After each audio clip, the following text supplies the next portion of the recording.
interested because of their toxicity. The author united them under the Novichok system. Here, I can show you. There are more than 60 compounds here, and they have all been indexed.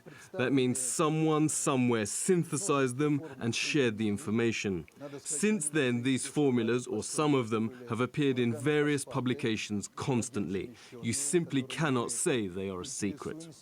There's more to it. If you suspect a potential adversary has made a new discovery, you have to do the same in order to study the new substance's properties and make an antidote. It's true to say that Russia is not the only country being able to synthesize a few grams of Novichok. In the late 90s, all intelligence services in the West worked on Novichok because there were these rumors about a new military chemical agent produced in Russia. So I'm not surprised that in France, in UK, in the United States, they have this kind of information that could explain the speed in which the product was identified. That's the purpose and that's the job of this kind of laboratories.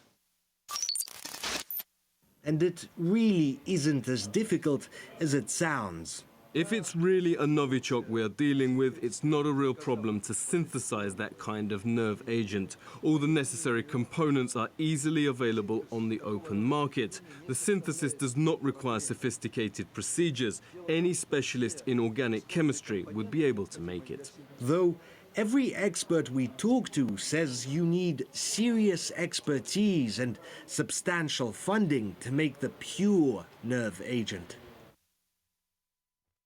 All right. There you go. There is your evil Russian news for the day. Hello, YouTube stream. We are live. We're getting ready for Unfilter. This is a little pre-show stuff. It's just audio right now because we're from Texas. Chase is en route to his studio. We'll do the stream handoff we've done a couple of times before where I'll stop the stream for a couple of minutes. He'll bring the stream up, and from that point forward, we will be video. So if you're looking for video, it'll be just a few minutes while he's en route. I was just going through with the chat room, and I was playing a couple of clips that we never played on the show, just kind of like a little spring cleaning. Actually, it's more like summer cleaning because it's only 106 degrees out right now. And I couldn't remember if I ever played this mutant enzyme clip. So this will be the last spring clean clip, and then we'll get going. I love it already.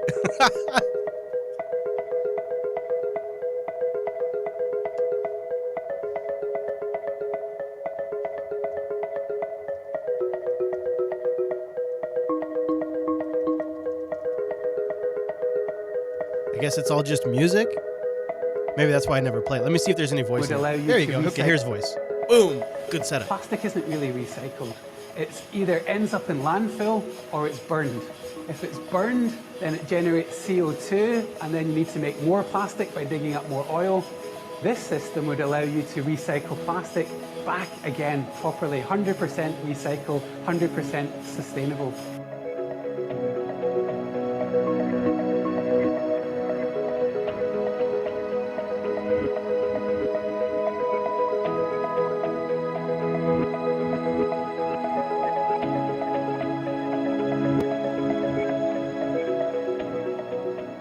We've made an improved version of the enzyme, better than the natural one already.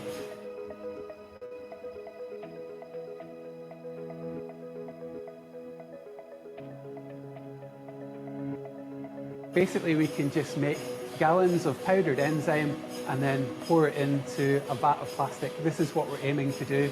So just in the same way that washing powder detergents were developed and made more stable, been able to work at high temperatures, low temperatures, we're going to do the same with this enzyme and hopefully create something that we can use on an industrial scale.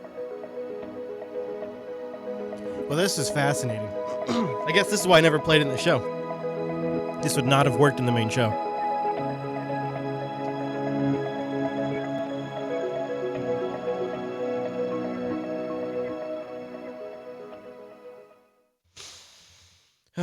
All right. Well, let's get the actual thing started. Hey, NBC News viewers, thanks for checking out our YouTube channel. Thanks, Lester. Subscribe by clicking on that button Where? down here. I don't see it. And click on any of the videos over here Where? to watch the latest interviews, show highlights, and digital exclusives.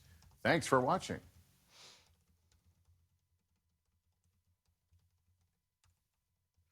Let's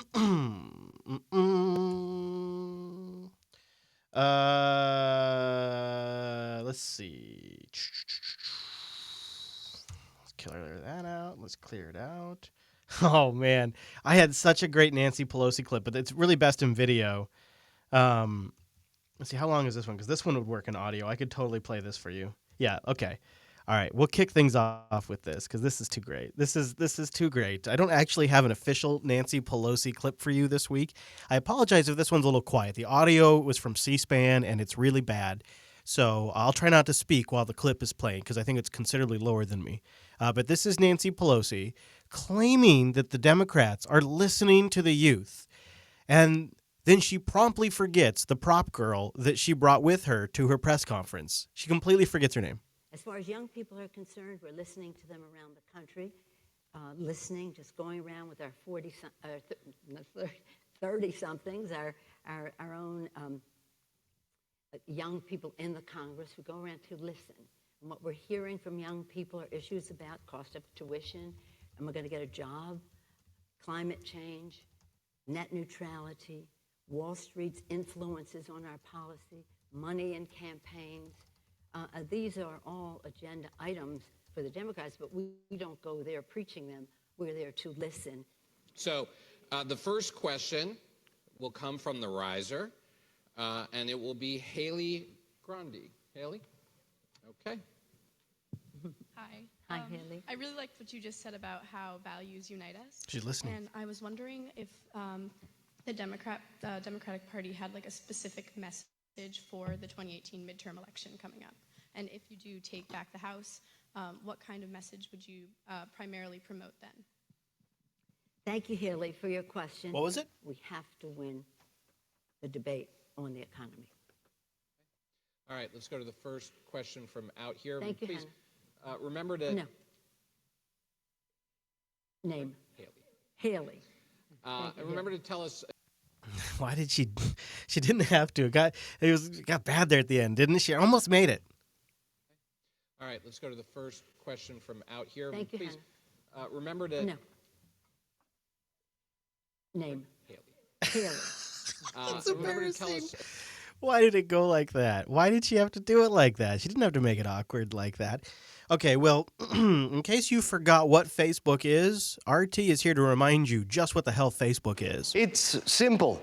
Facebook exists to serve advertisers, not users, not you and I. Senator, we run ads. I see. Advertisers pay money. They want direct access to the right users, their target audience. You might fall into the interested in Islam category or interested in homosexuality group. It depends on the things you click online, which Facebook tracks. And then advertisers or governments can tag you. But one of those categories was treason, interested in treason officially.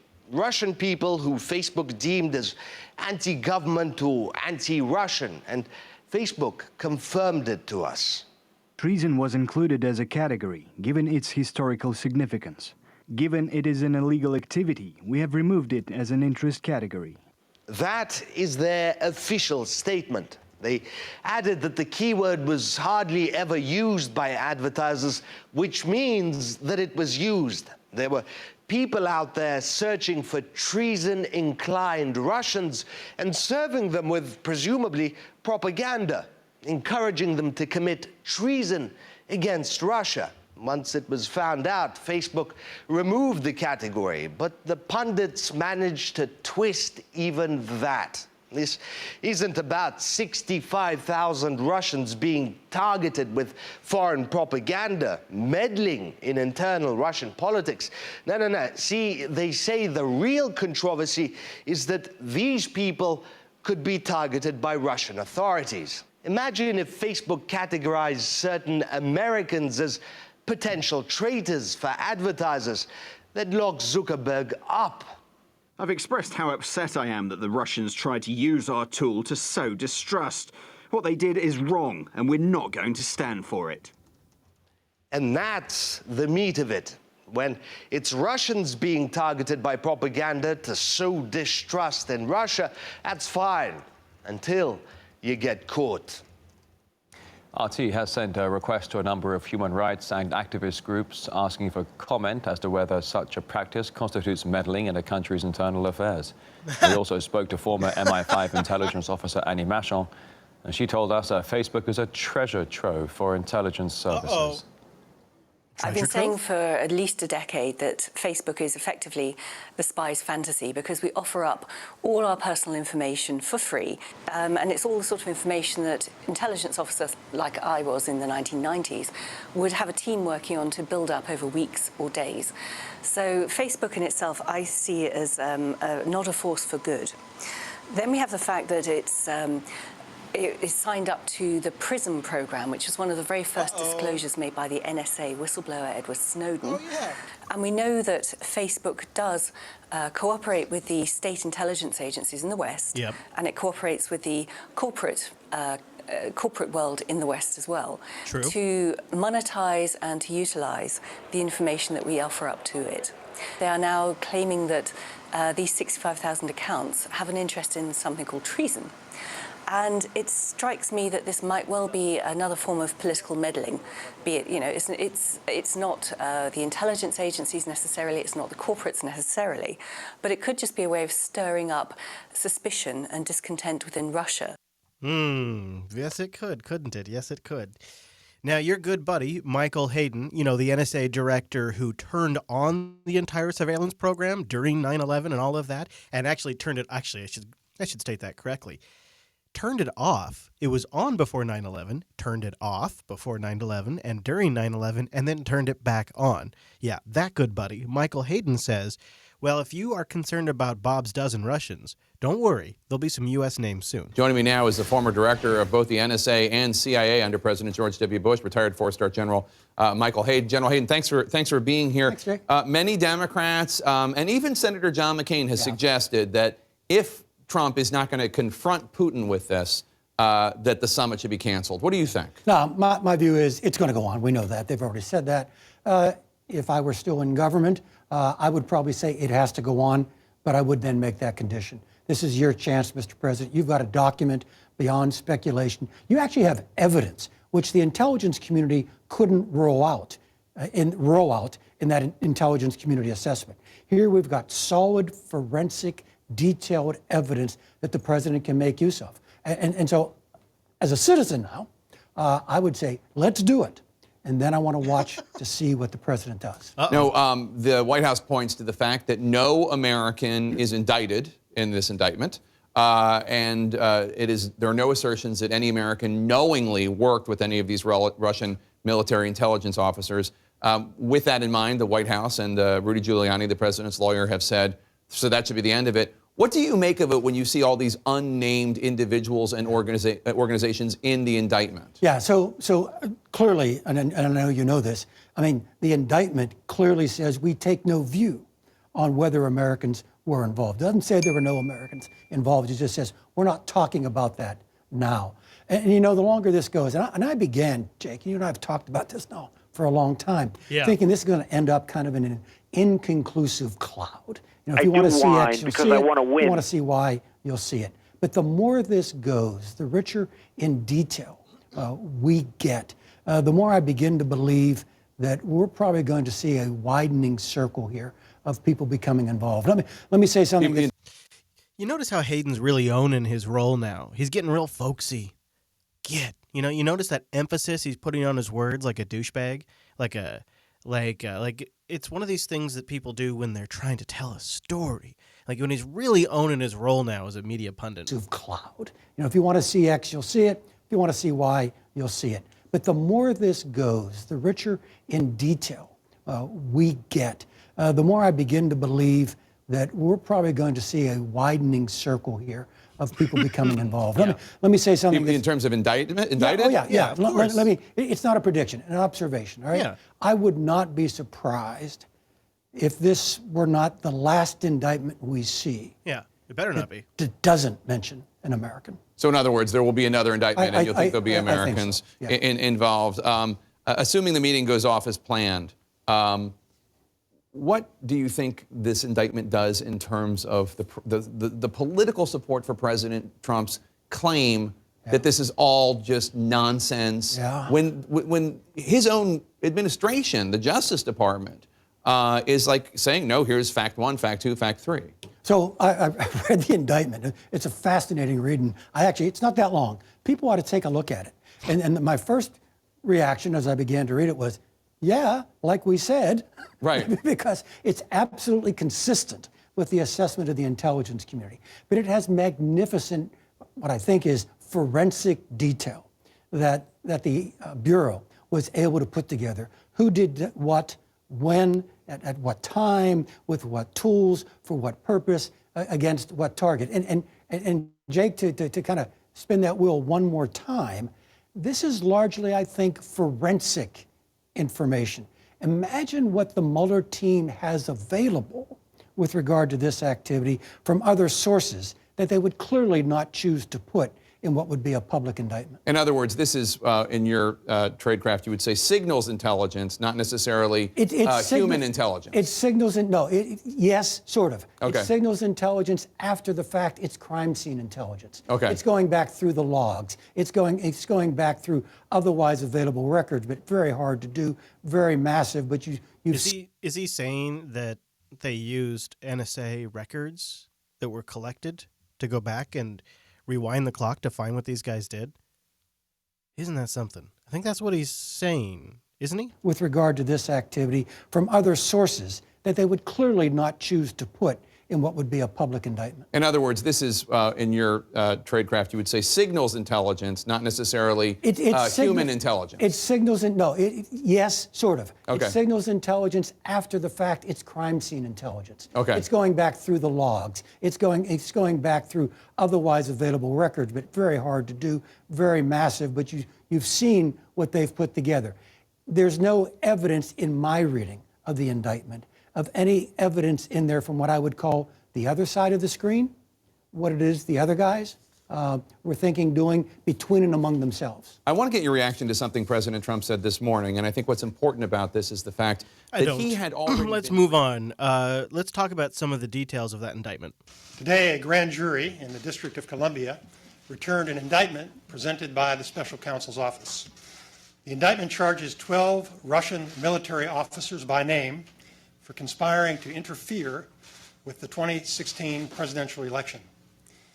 11 of the defendants are charged with conspiring to hack into computers, steal documents, and release those documents with the intent to interfere in the election.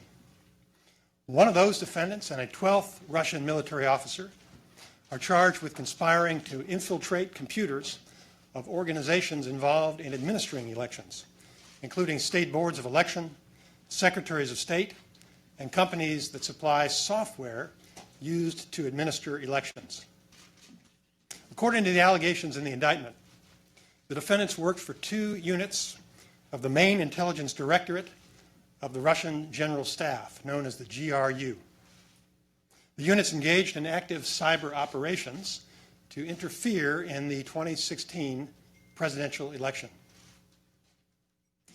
There was one unit that engaged in active cyber operations by stealing information, and a different unit that was responsible for disseminating the stolen information. The defendants used 2 techniques to steal information. First, they used a scheme known as spear phishing, which involves sending misleading email messages and tricking the users into disclosing their passwords and security information. Second, the defendants hacked into computer networks and installed malicious software that allowed them to spy on users and capture keystrokes, take screenshots, and exfiltrate or remove data from those computers. The defendants accessed email accounts of volunteers and employees of a U.S. presidential campaign, including the campaign chairman, starting in March of 2016. They also hacked into the computer networks of a congressional campaign committee and a national political committee. The defendants covertly monitored the computers, implanted hundreds of files containing malicious computer code, and stole emails and other documents. The conspirators created fictitious online personas, including DC Leaks and Guccifer 2.0. And they used Yeah. So if you just join us like Big Kitty is in the chat room, we are audio only during the this part of the pre-show. Mr. Chase is en route. And then we'll do that dance where I have to break the stream for a bit. And then he'll pick it up from his studio, and I'll Skype in his studio, where I'll sound a little bit like shit, but you'll have video. All right, so let's talk about that their indictment from Bolton's perspective. This morning, I spoke with White House National Security Advisor John Bolton. He joined us from Trump Turnberry in Scotland, where the president enjoyed a round of golf this morning ahead of his big summit tomorrow in Finland. Thank you for joining us, Ambassador Bolton. Glad to be with you. This summit comes just after Robert Mueller's indictment of 12 Russian intelligence officials. Does the president feel blindsided or undermined by the timing of that indictment coming just as he's about to sit down with President Putin? No, quite the contrary. The president was briefed on this indictment coming. I spoke with him about it. He was perfectly prepared to have it come before the meeting with Putin. I would say, in fact, it strengthens his hand. It shows that the justice system, the Department of Justice, are aware of these Russian efforts at election meddling. Man, I can't believe I agree with John Bolton. Ooh, that's a weird day. I hate it when that happens. It doesn't happen very often. In fact, I don't think it ever happens. So here was when Trump was asked about the decline of U.S. relations with Russia and who's at fault. Do you hold Russia at all accountable for anything in particular? And if so, what would you consider them that they are responsible for? Yes, I do. I hold both countries responsible. I think that the United States has been foolish. I think we've all been foolish. We should have had this dialogue a long time ago. Can't disagree with that, actually. Seems absolutely correct. A long time, frankly, before I got to office. Yep. And I think we're all to blame. Yep. I think that the United States now has stepped forward along with Russia, and we're getting together, and we have a chance to do some great things, whether it's nuclear proliferation in terms of stopping. We have to do it. Ultimately, that's probably the most important thing that we can be working on. Man, that's so unhinged. That is so dangerous. That's it's un-American right there. That there is just so upsetting. So upsetting. Must be all of that collusion, but he just kept denying all of that collusion. There was no collusion. I didn't know the president. There was nobody to collude with. There was no collusion with the campaign. With that being said, all I can do is ask the question. My people came to me, Dan Coates came to me, and some others. They said they think it's Russia. I have President Putin. He just said it's not Russia. I will say this. I don't see any reason why it would be. So I have great confidence in my intelligence people, but I will tell you that President Putin was extremely strong and powerful in his denial today. Powerful. So that we'll talk more about in the show. So I'm going to save my comments and just keep moving forward. I've noticed something. I've called it out on the show, I think once, maybe twice before. It feels like more, but I think it's only been twice. And it's this weird-ass phenomenon where you are a U.S. citizen and you're sitting in front of a television and somebody on the television you realize is talking directly to Donald Trump because he watches TV. And they all know it. And they all kind of have an idea of what shows. I mean, I've seen Joe Scarborough do this. I definitely see the hosts on Fox do this, Hannity, the Fox and Friends. I've even suspected maybe I've seen Cucker do it once before. We've all seen it. We've literally, if you watch the news, it happens quite a bit. It's so weird. And I got an example here for you, just in case the Unfilter show has protected you from having to see this. This is an example of what they do, and it feels like the news media is trying to play advisor. This has to be going to their head. I mean, imagine the power trip. Not only are you a celebrity on television, although be it Fox News and low ratings compared to real celebrities, but not only are you a celebrity, but you also have the ear of the President of the United States. And if you want to relay a message to him, you just turn to the camera and talk directly to him. The president's under the impression, and I don't know why still, that if he says the Russians hacked, it makes his election look illegitimate. I have news for you. Senator Schumer and Hillary Clinton will never get over the fact that you won the election. Neither will 16 Republicans get over the fact that you won the primary. Did the Russians help you with that? No. From the day you came down the escalator, you shocked the world. From November, when everyone had you losing, you shocked the world. It wasn't because of Russia, but Russia's goal was to upend our electoral process. Right. They hate democracy. And I will say this to the president, when Newt Gingrich, when General Jack Keane, when Matt Schlapp say the president fell short and made our intelligence apparatus look bad, I think it's time to pay attention. And it's easily correctable from the president's perspective. Sure. Nobody's perfect, especially in 10 intense days of summits, private meetings, and everything on his plate. But that moment is the one that's going to stand out unless he comes out and corrects it. Well, look, there's a you know, a lot of people get confused. I'm not saying the president's confused, but a lot of people are confused about the Russia collusion thing. There is a big difference between collusion and the meddling. The president says there was no collusion. I mean, he's strident in that. He says it every time. But pretty much everybody and their brother, except Vladimir Putin, knows that there was meddling. So, Brian, to your point, where it drives the president crazy, apparently, when it is suggested that he did not win the presidency on his own, that there was some meddling that helped him. Keep in mind, all the authorities have said that there was meddling, but not a single vote was changed. By the way, even Vladimir Putin, did you watch that interview last night with Chris I did. Wallace? It was a fascinating one. If You gotta haven't watch watched it. Yeah. You got to watch it. But the biggest takeaway I had was when he asked about the meddling. In his own way, he admitted to it.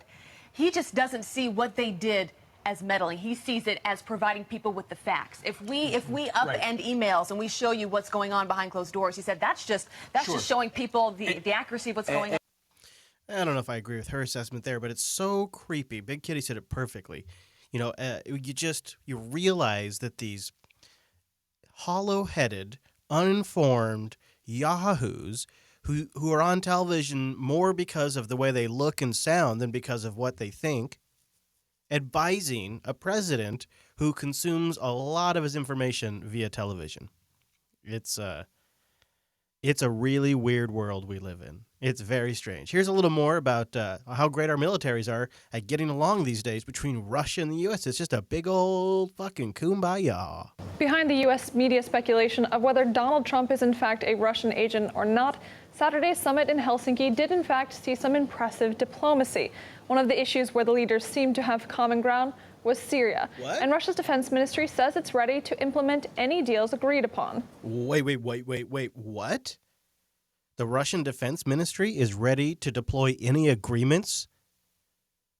That's a massive development. That is a big news item, I would think. Syria. And Russia's defense ministry says it's ready to implement any deals agreed upon.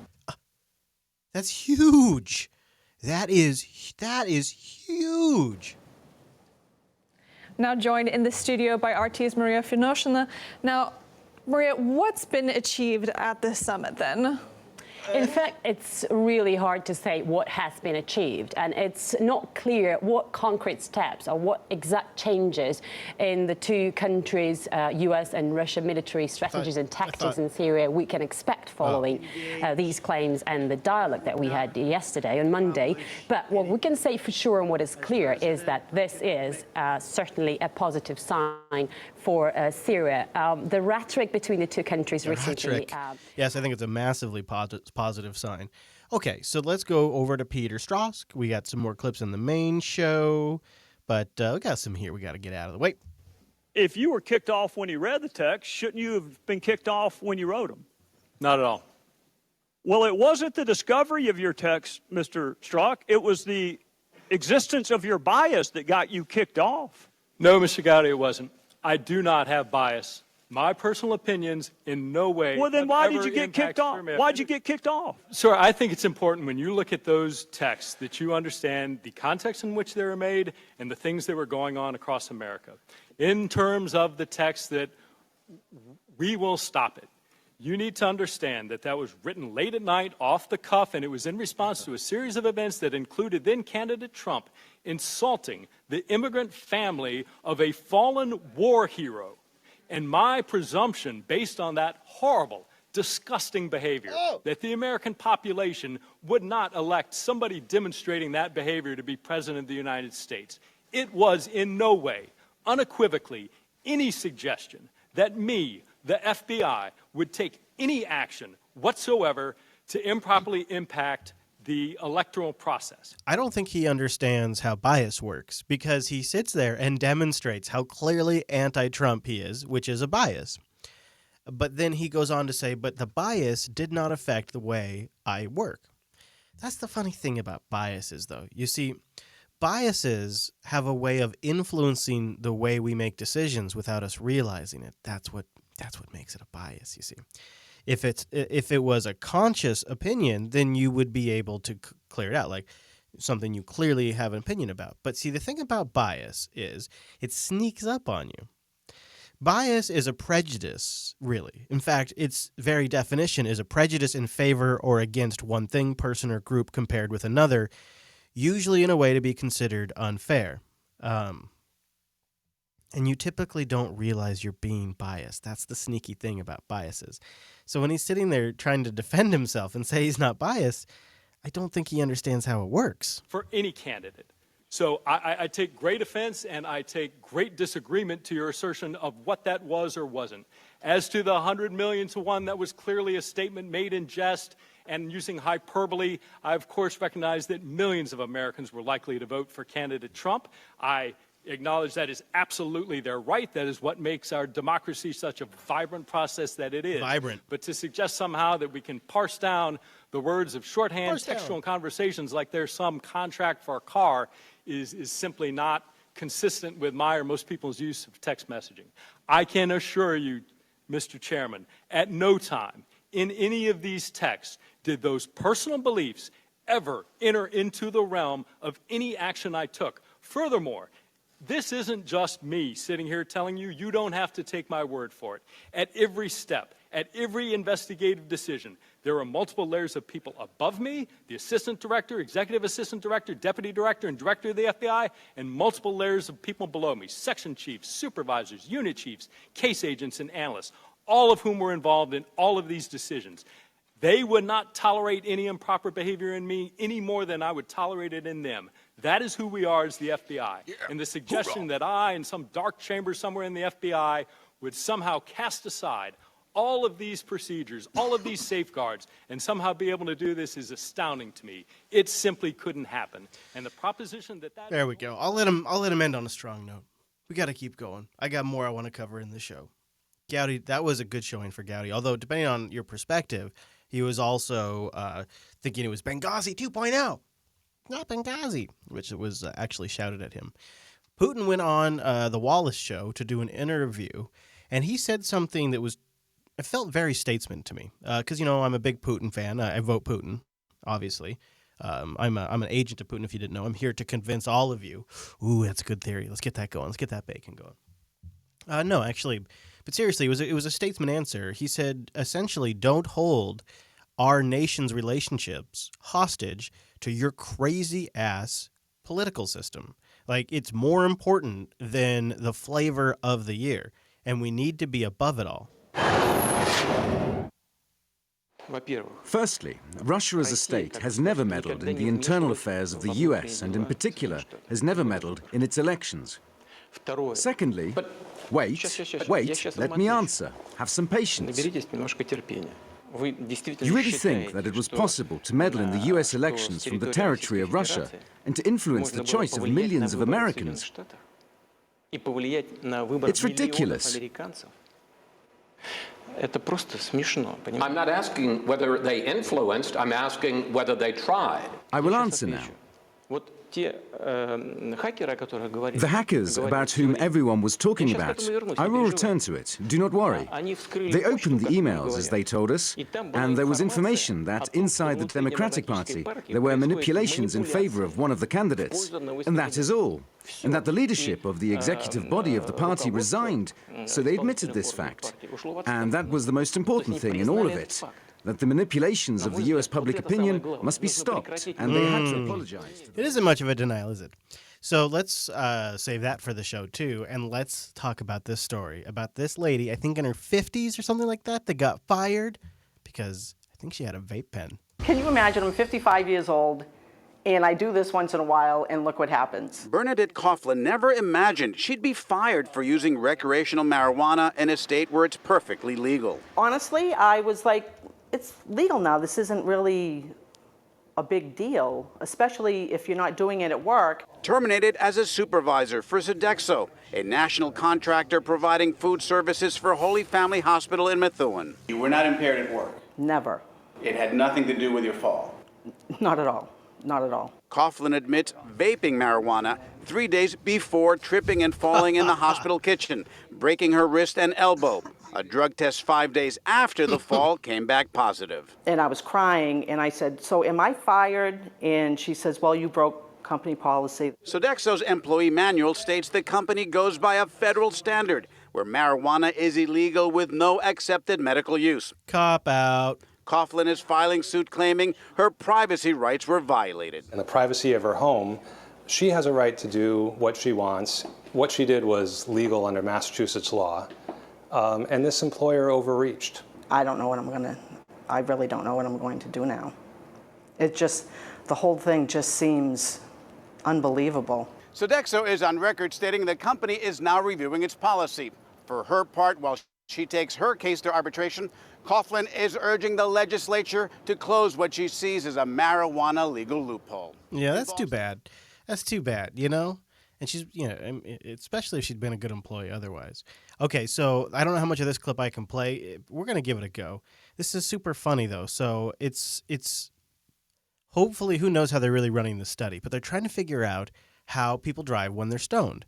Now, in the video version of this, so if you have the supporter sync later, it might be worth grabbing. They have like people in doctors' jackets with blue rubber gloves, rolling pretty shitty looking joints, and then having these people smoke them and then drive. And they don't say in the clip if it's like the first joint they've ever had, or you know if they wake and bake. Like they don't say what the level of these smokers are. And that is such a key element. You could take a frequent smoker and they could light one up and then jump in the car and go down the road, and they'd probably pass every driving test you could throw at them. You could take the same kind of setup, but give a joint to somebody who's never smoked in their life. They'd be so blasted they might not get out of the parking lot. It's not just like it's not like a slight difference, like, oh, you'll still have a delayed response time even if, no, it is a night and day difference. It's a huge contrast between the way alcohol works and the way cannabis works. And it's the same thing, really, if you think about it, for all you motherfuckers out there on your antidepressants and your painkillers that are getting on the road. I know you're doing it.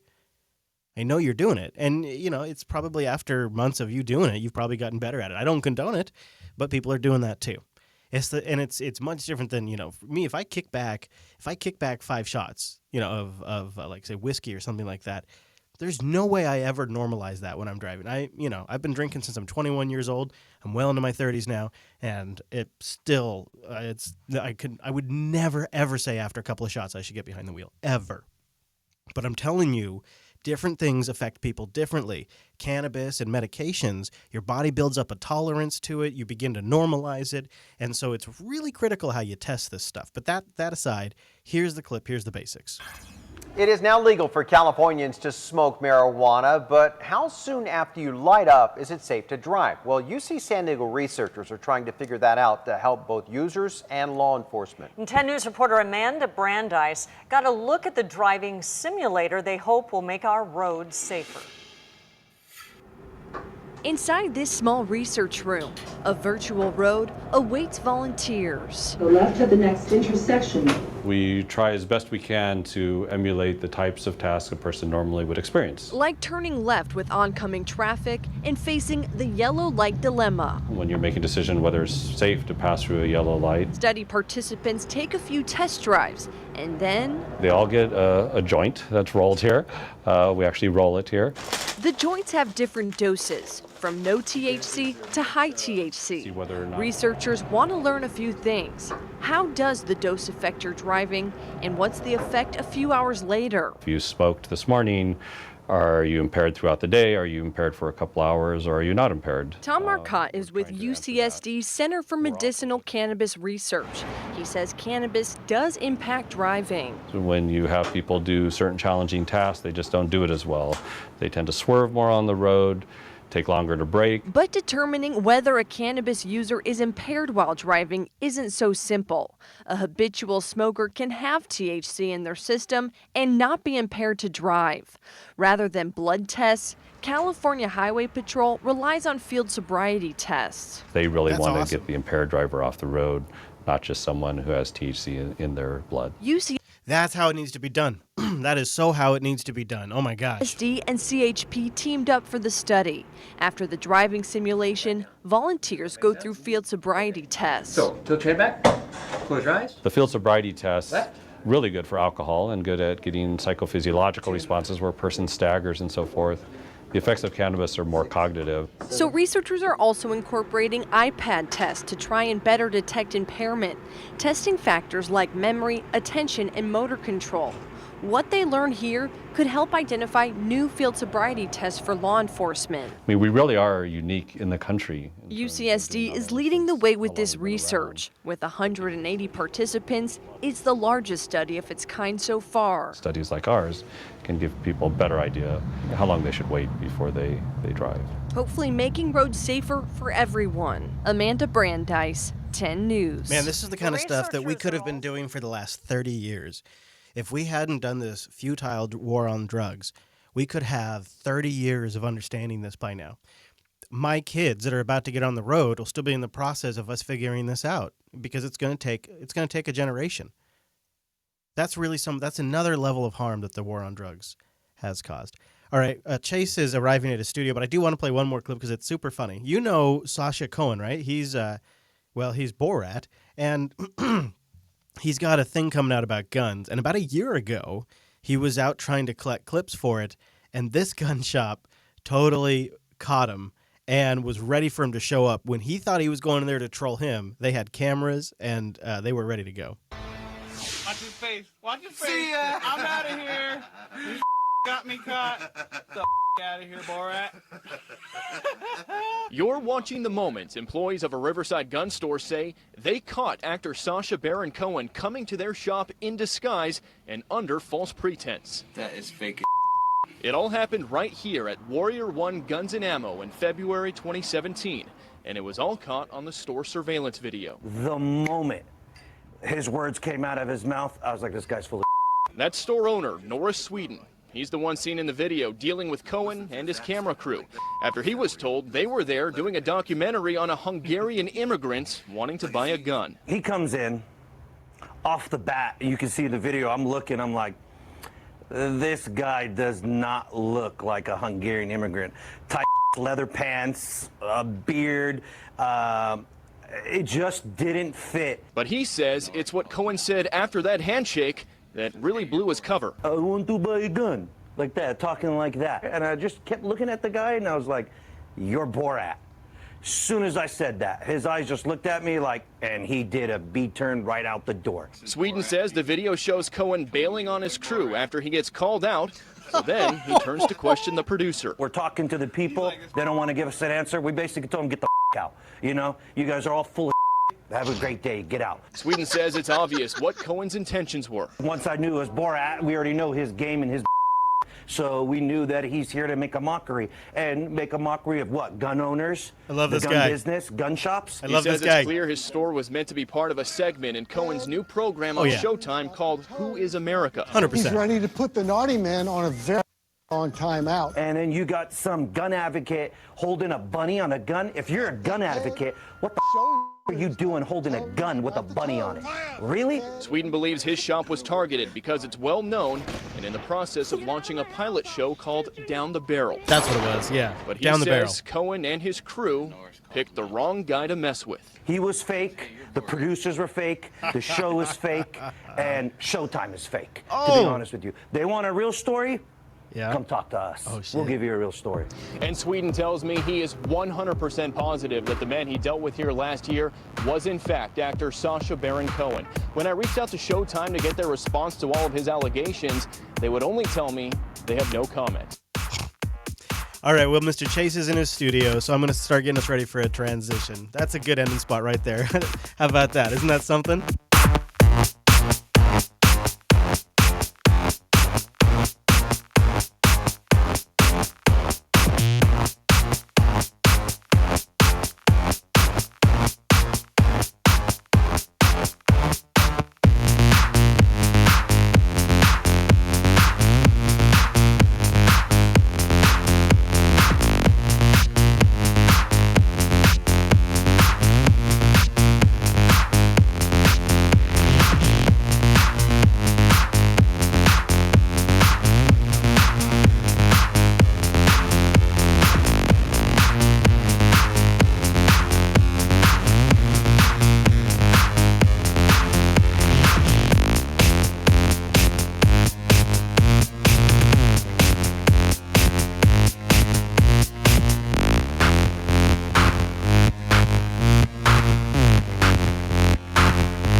Fuck the EU.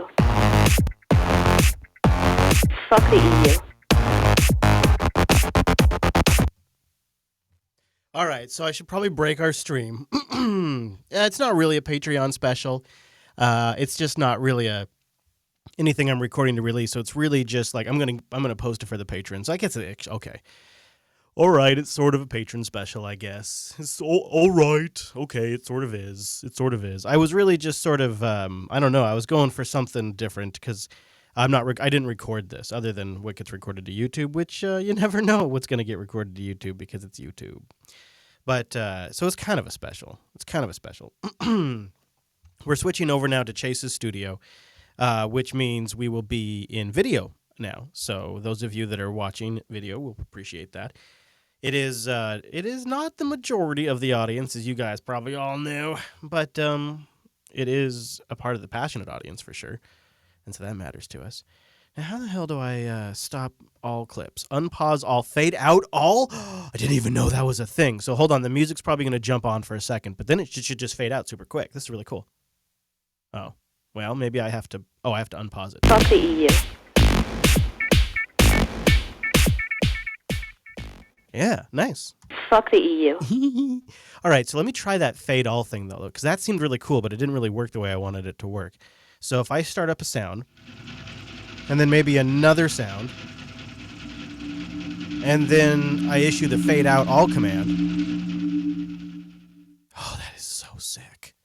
So can I do it? Now I got to learn the keyboard command. So let me do it. So there we go.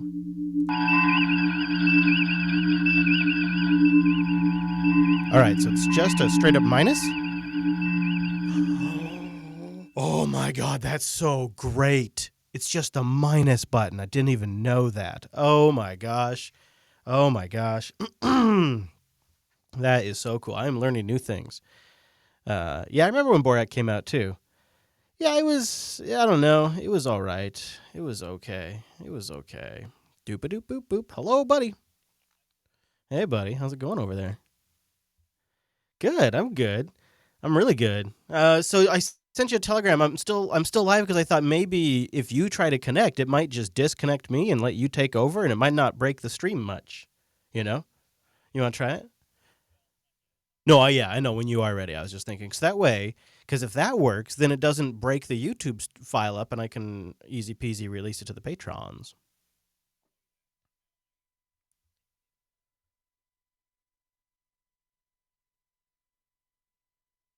Yeah. Yeah. Well, and then if that's the case, well, since we're connected, I could do a quick C stop, and then you could do a quick C start, and that might work too, because YouTube is sort of forgiving in that. How was that drive home? Seems sort of like it was a bit of an average. No, no. I wouldn't either, actually.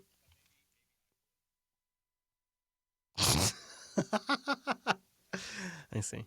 I see. I get you. No, I get you. I get you. So, so this setup is a little funny. So right now you're Skyped into me, and then I'm source connected back into the studio. So they're hearing you via Skype via Source Connect. Isn't that crazy?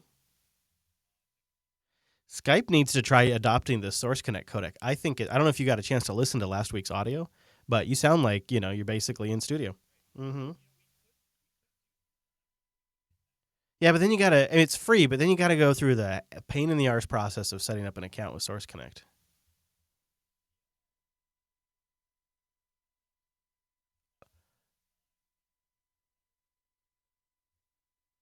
Oh yeah, yeah, yeah, yeah, yeah. I think so. Yeah, I don't know if I'm sending them your audio actually now that I think about it, because I don't have it. I just have it going into my headphones probably. Yep, yep. Oh yeah. I wonder, can I route you in so they could hear you? I wonder. I mean, it's not really worth it since in about 5 seconds we're going to be switching over, but it's nice for us. It sounds like you're talking to yourself. Yeah, I bet it does. I bet that's great. You're welcome. I kind of would rather Source Connect, but I don't want to add more complexity when I think about it.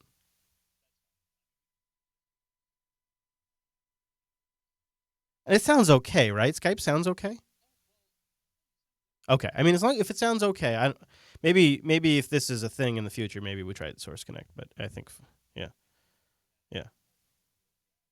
The chat room thinks I've totally lost it. They don't believe you're there, Chase. I don't think. Let's see. What could I bet you. Let me see here. While you putz, I'll play, and I'll see if I can't route this in. I bet you. Oh, come on. There we go. Oh yeah. Oh yeah. There we go. That's horrible. Okay, now say something. Except for I have to hear myself twice. That's no good. But now they can hear you probably. No, maybe. I see. I haven't. Well, I have. Come on, Skype, you bastard. Get in there, you bastard. Skype, you bastard. Skype. Skype is being a bad. Skype. Well, I would do it, but Skype is a son of a gun. I tell you what. Almost had it. Uh-huh. Correct. Correct. All correct. Your words out of your mouth are correct as I understand them. Okay. All right.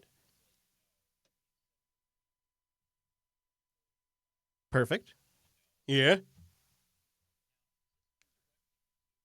Uh-huh. Oh, man, you're recording all this now? Dang. Yeah. Oh, okay. Yeah, it's going to YouTube. Okay. Okay. Okay. Okay. Okay. Let's do it. Yeah. Okay. Okay. Okay. And the chat room has no idea what I'm okaying to, but Chase is doing good things over on his end of the studio.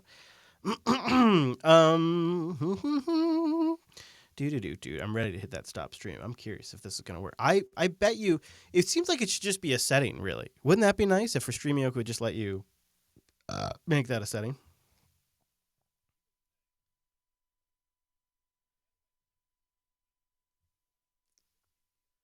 I assume. I mean, it's pretty big with the Twitchers, so I assume so. All right, do it. Gonna up it. Then everybody in the chat room will be bitching about how their streams don't work. You watch. Here, I'm gonna give the chat room an idea of this is what it sounds like back in Chase's studio right now. Working. He's upping the quality right now. And that's what it's.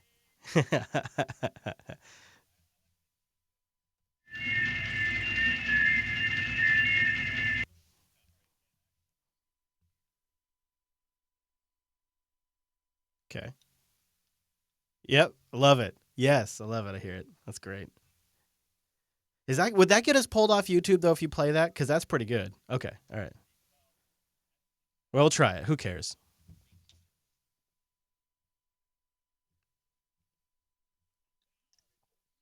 You gotta save it for when you're live so they can hear you. Yeah, give it a go. I'll leave it up so it's still up. So chat room, get ready. Chase is gonna do the takeover, and then if it gives you an error, I'll just hit stop streaming. Then I'll tell you when it's clear, and then you just hit start.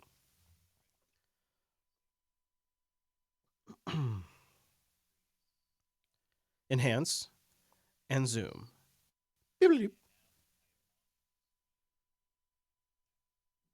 Okay.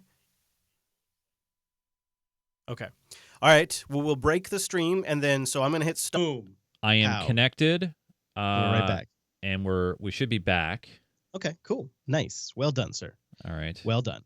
Thank you. Thank you very much. Initiate unfilter sequence. Chung, chung, chung, chung. Hello. See, there you go, Chase. Yeah. Look at that. Look at that. And now, and now I can play music.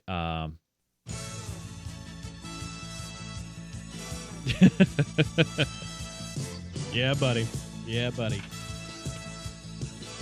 All right. Let me just make sure all the other clips are good. Yeah.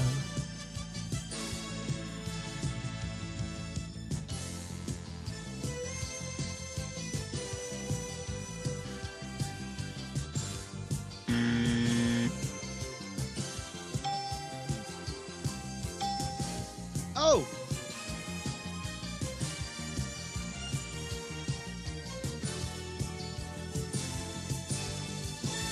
They're saying YouTube down? I do see Restreamio's bitching about the keyframe being, I had to bump up the keyframes because of the 60 frames per second. It says it's recommended interval of 2, and it says the interval is set to 1. What? For keyframes? Bullshit. That's what it says. Let me look. That's what it says. Boom, boom, boom. I could check it. Let me see. Oh, you know what? It is set to 1. Let me change it.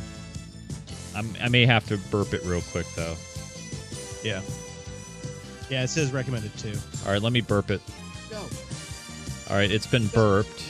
All right, initiate burp sequence complete. It should. Music's getting me pumped, dude.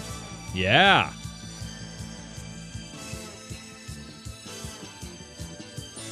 There we go. Hello, chat room. Okay, sorry about that. We're back. All right, there we go. Twitch seems to be the fastest. Ustream and Twitch seem to be the fastest to recover. Yeah, they're getting better with the latency, and actually, I think Twitch launched like a new ultra low latency. I know YouTube's had it for a while. Yeah. I mean, YouTube seems to be the best if you have bandwidth considerations, but if you want I don't know. I would be interested if people compare Twitch and YouTube and tell me which one. Let me check the recording here. That's going to filter 287. You know what I'm saying, Chase? Right? Right, yeah. Chase? All right. Oh, yeah, dude. You know, I should probably use the little gentleman's room before we start, because once we start, it's going to be... Yeah, well, I think... let me just check one of the clips here. We may need some faith healers. The intensifying threat of cyber attacks against Cyber? Yeah, I want to cyber with you. What? All right. Yeah, go. You are good for your restroom break, and I will entertain the chat room. All right, I'll be right back. All right, man. Oh, yeah. Hey, guys.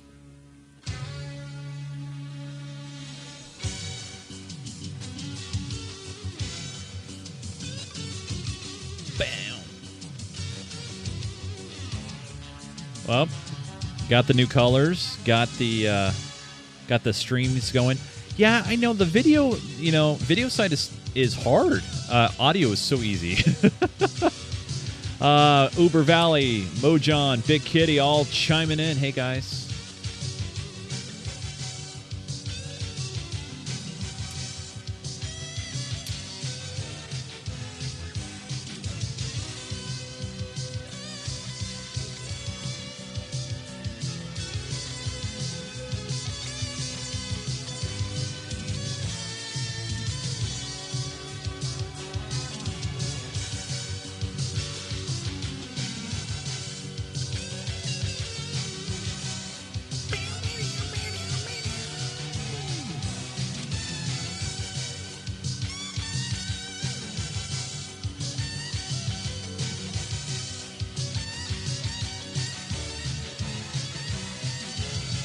Today on Double Dare. And now it's time. If you would like to be a guest on Match Game, please send us a self-addressed envelope to Tickets. Match Game, Hollywood, California, 90028. All right, Bob. Oh my gosh, it's Anderson Cooper, everybody!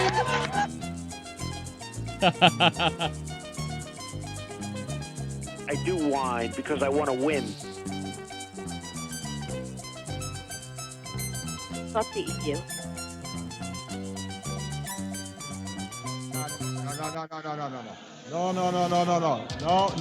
No. Hey.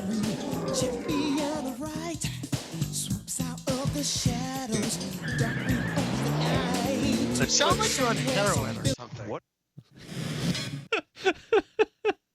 Oh, here you go, Chris. Here's a classic one for you. It's time for Geek Gamer Weekly. Yes. Or... While you're laughing, the hackers are dropping malware into your system. My millennials, stay woke! Knight Rider. A shattering night in the dangerous world of a man who does not exist.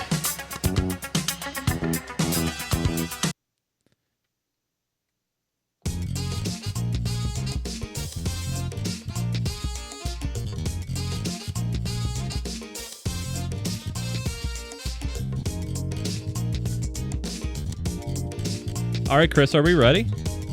Yeah, I think so. You think so? We are ready. This feels weird because we're like too ready. I feel like it's like something's off. Maybe we're forgetting something. Something's weird. I should start. I'll start titles, so that might be something. I'll start _show Unfilter so people can start bang suggesting. All right. I have not hit the record button yet, but I will. Okay. I will. The recording's good. Yeah. Go ahead and do that. Yeah. Oh, you want me to record now? Yeah, I suppose. Okay. I mean, I don't know. It is now recording. Okay. We are now doing the recording thing. So now we got to do a show. I guess we can do said show. All right. Let's go. What has the IRC not been full frame? It's been full frame. Full frame. Hey Chase, could you make sure the hey there, hey Chase? Yeah. Go ahead. Yeah. We just got a note here from production, and they're just hey Chase. Yes. They're just wondering if maybe you could check on the IRC frame, and also they're wondering why you haven't fixed it already. No. Why didn't you catch this sooner before we went on air? What's that? I'm sorry. I'm sorry. Does it look? I'm sorry. Does it look too good? Does it look too good? Is the production value too high? I apologize. I'm not going to dignify that with an answer. Exactly. All right.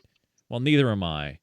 All right. Wait. By the way, I need to cheat again. This is what is this? Episode 287. Okay, 287. All right. Here we go.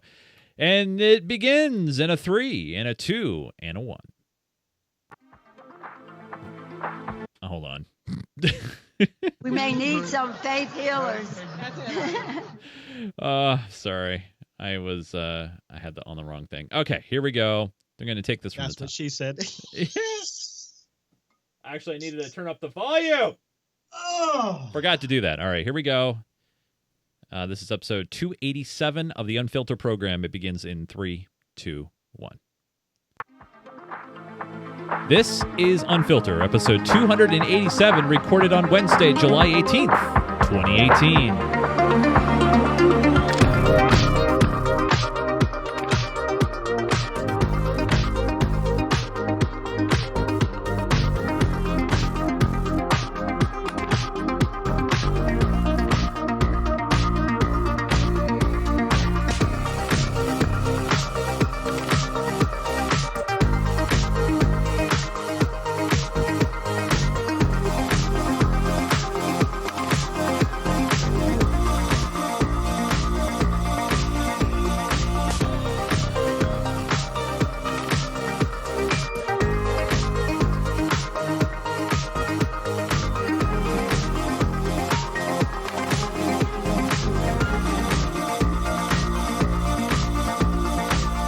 That's right, it's a special intro.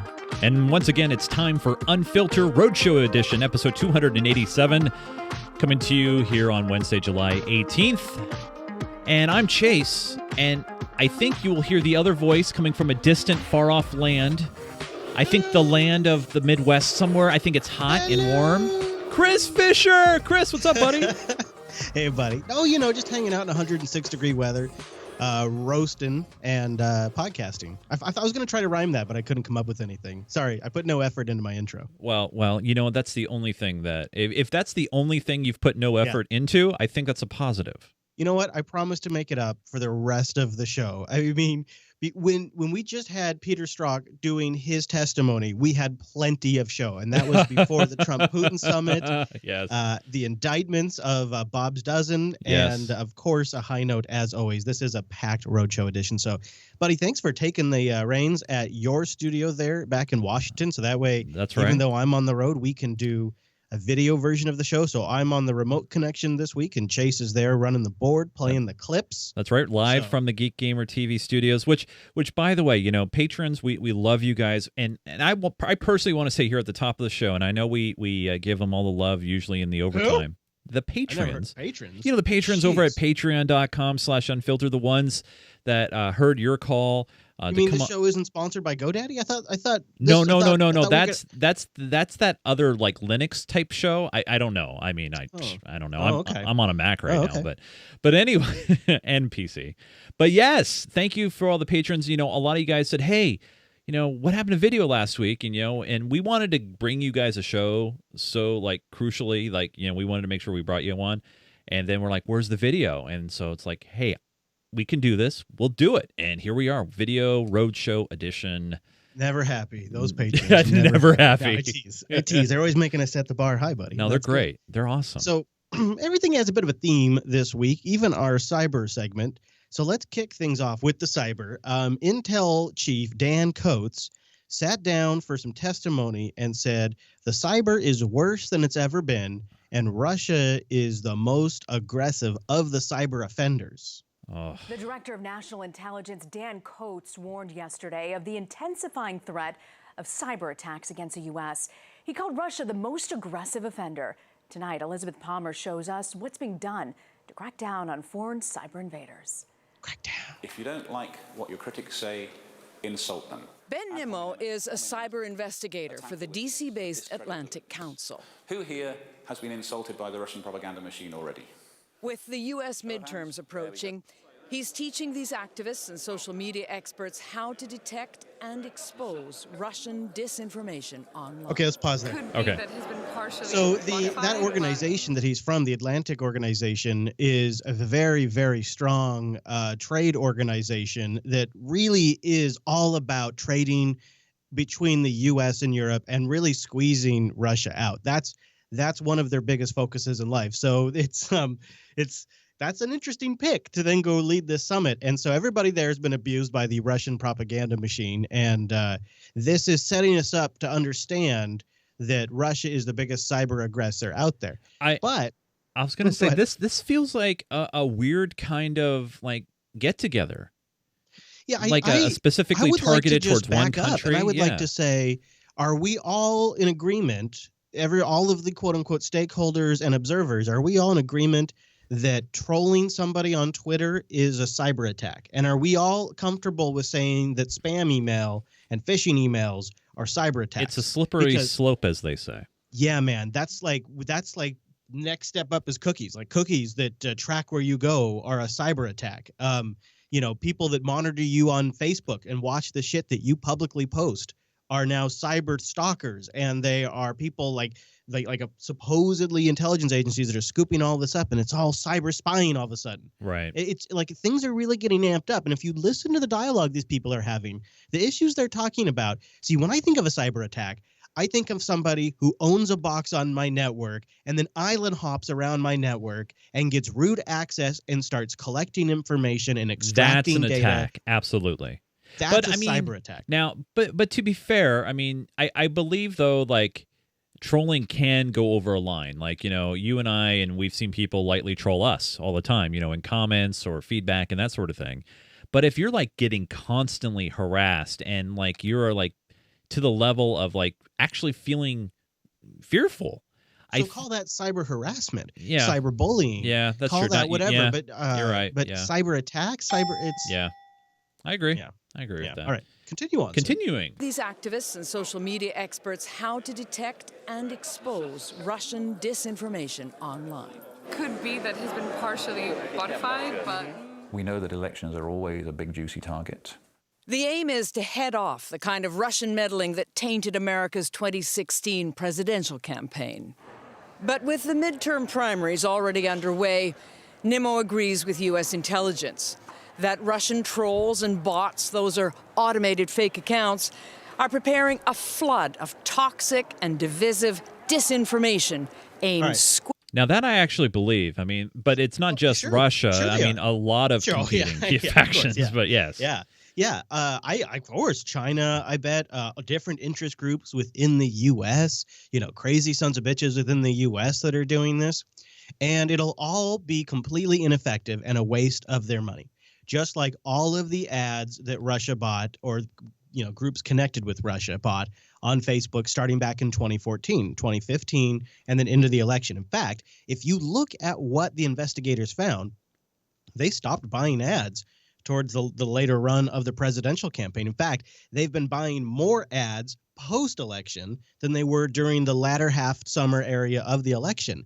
They bought more ads leading up to the election about divisive topics and not about presidential candidates than they did during the actual election, and they got no traction. Their accounts have no followers. They had very little engagement. They've spent pennies in comparison to what other candidates spent, and it did really, by all accounts, no moving of any needle. You can point to crazy memes and pictures and stupid ads that rile up racial issues, but you cannot point to any conclusive evidence that shows it had any effectiveness at all. And the reality is, as somebody who's bought ads and experimented with ads on Facebook for years and haven't done it for about 6-7 months, I can tell you that the numbers you do get are inflated. If you have like a video ad, if you're scrolling through your Facebook feed and that video plays, even if it's just for a few seconds with the audio muted, they count that as an ad view. Like, these numbers are super unreliable because they're within the platform's best interest, in this case Facebook, to make them look good to the people buying ads. But they're not really all that effective. We all know that. Anybody that's been on the internet for a while knows that. We know these ads suck. All of these targeted ads, they suck, regardless of the millions of dollars these companies spend to build these systems. They suck. Yeah, and I don't buy for a moment that this toxic information that these bots are preparing to automatically unleash on the internet is going to make a hill of beans different. It's not going to have any impact at all. Well, I don't know. It's not a cyber attack. Yeah, I wouldn't say zero. I wouldn't say absolutely zero impact. I think there'll be like the annoyance impact, and then there'll be the echo chamber impact, if you will. But I wouldn't say probably zero impact is not fair. You may affect a couple 100,000 people. You may influence a couple 100,000 people a little bit in the way they think. But it really does for most. But it can offer inflammatory and kind of sometimes keep the machine rolling, if that makes any sense. Like, sometimes someone can take a meme or they can take an ad and they take something and it just helps keeps things stirred up. That's what I was gonna say. I was just gonna say a little differently. A lot of what this stuff does is it serves people's confirmation bias machine. Yeah. People that are out there looking for stuff that reaffirms what they already believe. And I think that's where this stuff has a more effective role. But these are people that are already lost causes. Let's be honest. Yeah, true. All right, a little more. All right. A little more. Squarely at U.S. voters. You'll see lots of push on gun control, on immigration, race relations. All the hot issues. All the hot issues. Supreme Court now, I would expect to see attacks. We agreed not to reveal where Ben Nimmo lives and works because hunting down Russian hackers and trolls is dangerous business, and he has received death threats. And it got quite vicious. They even sent a fake obituary to all his contacts. They've tweeted the message that I'm dead. And it's social. All right, that's messed up, man. I'm sorry, but I mean, just the paperwork that you have to do to clear that stuff up. But no, seriously. That's not cool. That's not cool. Media giants. Yeah, not good. And like Facebook and Twitter are trying to shut down Russian fake accounts too. There it's called Rachel Newman. Yeah. And that one's called Jessica Bauer. And so is U.S. intelligence, but they are simply overwhelmed. Concrete proof? Nimmo has just exposed a huge Russian bot network lurking online. So well disguised and pushing porn, it even fooled Twitter's new filters. All it would take is a single call from the Kremlin to sick it on. It's so good, it even fooled Twitter. Okay, so the one thing that I have to just mention is bots are not anything more than scriptable actions that you really have, like automated scripts, really. Think about it. I mean, I'm trying to make it sound as simple as possible because these are not advanced thinking, moving. At best, they take remote commands and they can do limited tasks. And a bot is the way they're using a bot. I mean, it's a rough definition of the term. Like, it's the way Slack uses a bot, where if I make a new Google Doc, a Google Docs bot in Slack automatically grabs that URL and pastes that URL into a dedicated chat room of all of the Google Docs that have been created. That is technically a bot. Really, it's just automating an action. That's what we're talking about here. We're talking about taking a picture of some tits and automatically posting it on Twitter. But it sounds way more sophisticated if you call it a bot, and then you call the bunch of them doing it a botnet. Then all of a sudden we have a sophisticated software operation that's using automated thinkers in the web. But that's not what we have here. You have one piece of software using an API to talk to another piece of software. Yep. That's You're what's right. happening. Yep. So I agree, it's bad, it's abusive, it's bullying, if you even want to label it that way. It's not a sophisticated cyber attack, though. That's not what we're dealing with. No, not to that kind of high level. No, not here. Not when you're dealing with Twitter and an Instagram and that seems like child's play in comparison to some of the bigger stuff we've talked about in this segment. Is there much more on this clip? No, not really. I mean, there's about 10 seconds if you want me to finish it off. Yeah. All right, fair enough. All right. All right, I know there's a Peter I want to talk about, though. Yeah, I do want to talk about Peter. Man, were we waiting for Peter. So Peter. He's the FBI agent who is involved in investigating Hillary Clinton's email. He was involved in beginning to be involved with investigating Russia collusion. He was on Bob's team until he got removed for bias. And it was a massive story. If he was going to show up, will he show up? We talked about it a little bit last week. Well, he showed up, and what a shit show it was. So let's frame it a little bit. Let's play a couple of minutes here, maybe not even that much. Let's play a few here from this Wolf Blitzer clip where they sort of give us the context of this hearing. Let's go to the sit room. The texts between Peter Strzok and Lisa Page, they are so damning. They are, Wolf, which is why what Gloria is laying out here, yes, that is Strzok's mission today, is try to walk this line of, I have personal political views, it didn't impact my work at all. That may be true, but when he says that those texts, quote, not indicative of bias, that's just flat wrong on its face. It is indicative of bias. I understand his point is, well, he makes the case, and I think he's right. I think his assessment there is right, and we can move on from that. All right. What he's essentially saying is that Peter Strzok's mission was to convince the world that he wasn't biased, that somehow those text messages between him and his lover didn't show bias. And that was the first thing that Trey Gowdy tried to go after him for, and it was abrupt and in his face. It was full Gowdy mode. Your testimony is Bob Mueller did not kick you off because of the content of your text. He kicked you off because of some appearance that he was worried about. Sure. My testimony, what you asked and what I responded to, was that he kicked me off because of my bias. I'm stating to you it is not my understanding that he kicked me off because of any bias, that it was done based on the appearance. If you want to represent what you said accurately, I'm happy to answer that question, but I don't appreciate what was originally said being changed. I don't give a damn what you appreciate, Agent Strzok. I don't appreciate having an FBI I love that line. with an That's my favorite line. I know. I mean, I don't agree. Give a damn what you appreciate. I don't care. Obviously. Now here, I know you want to defend this guy, but let me, before you do it, just say this. This guy is an FBI agent. Yes. And he has tarnished the reputation. I mean, it's not that I held the FBI in super high regard, but what this guy did was came out and confirmed a lot of my biases about the FBI, that they're political hacks, right, that are trying to make political moves inside, that they're incompetent, they're having affairs with each other.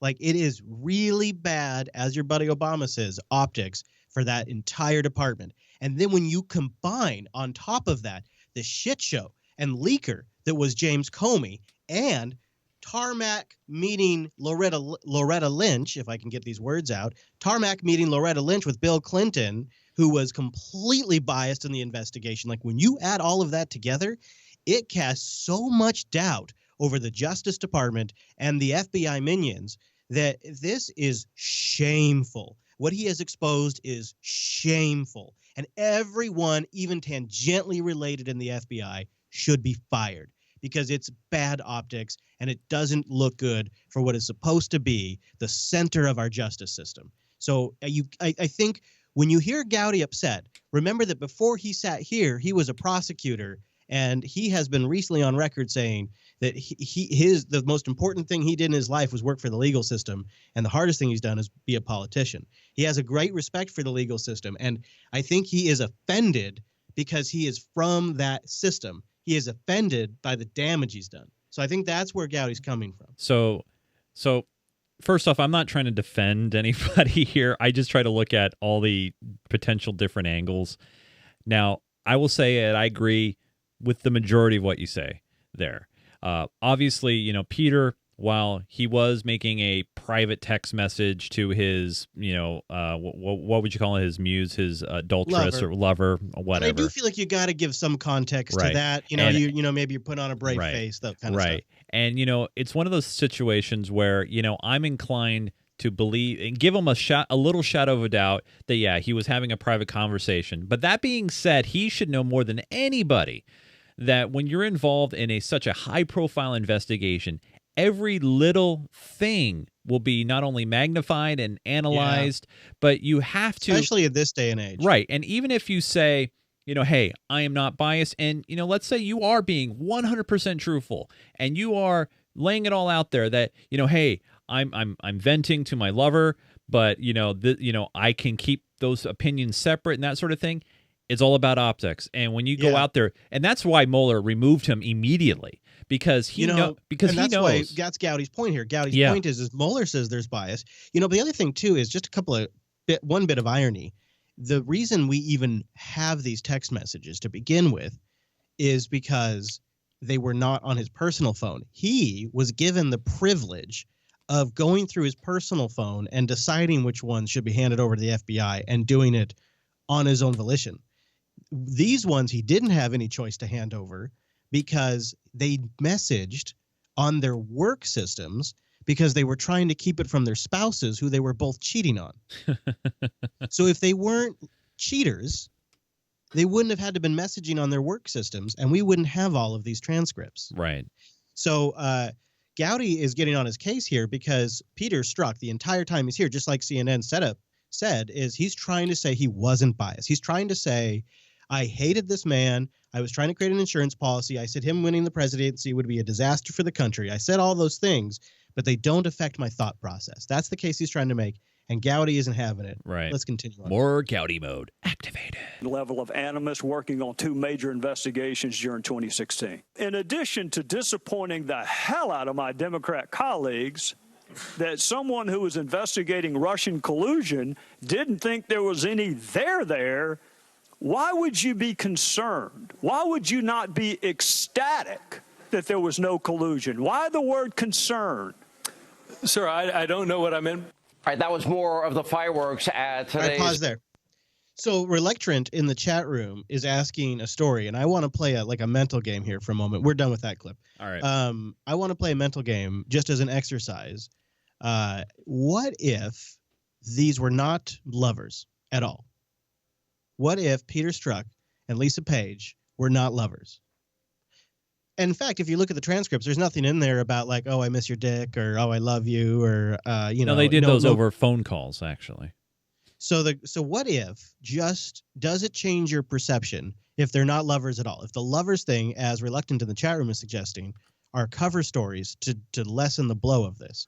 And in fact, they were an FBI lawyer and a high-level FBI agent conspiring together. Because, and the reason why I bring that up, is there is a text message where they talk about openly discussing creating an insurance policy against Trump winning in somebody else's office, in another high-level FBI person's office. And the language that Lisa Page uses, I like that idea you threw out in so-and-so's office, as in multiple people were sitting in a room talking about this.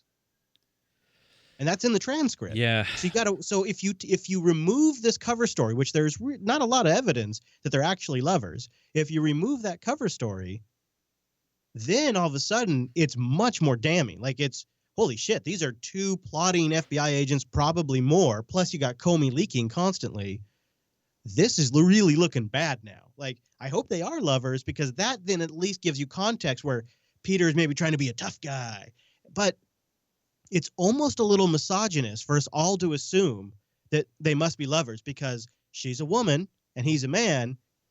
And the misogynist in all of us, like, I think there's an inherent bias where we just go, speaking of bias, I think this is exactly how bias works.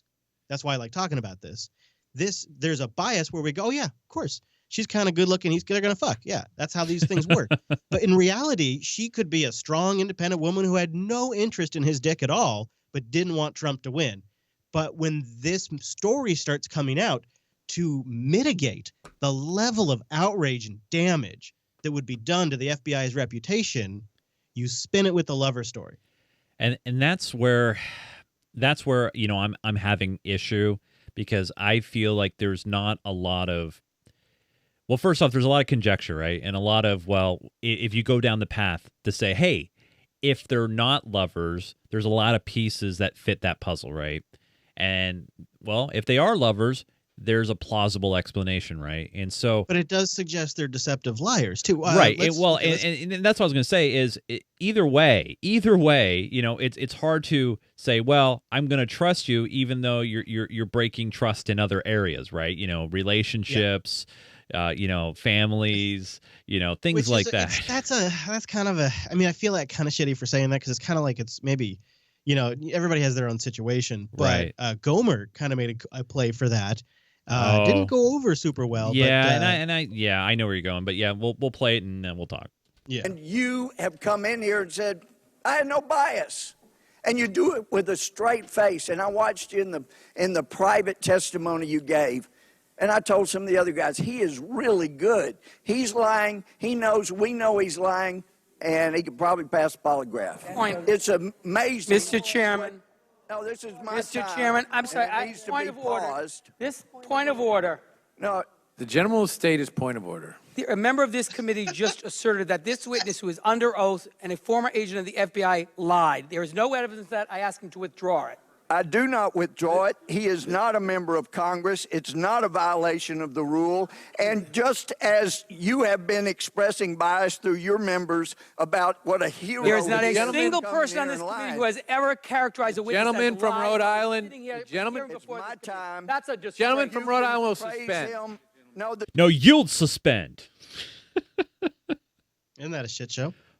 You know what? I was watching this live. Yeah. It was on in the background, and I kept going back to it. I'm just like, no wonder why everybody hates Congress. I think it might have been. Nobody was trying to get to the truth. Really, they're all trying to fight for their tribe. Right, and I maybe it was you and I were talking about this, because I think we were kind of keeping an eye on us during. We were chatting live while it was going. And I mean, it's like, no wonder why Congress has a 20% approval rating.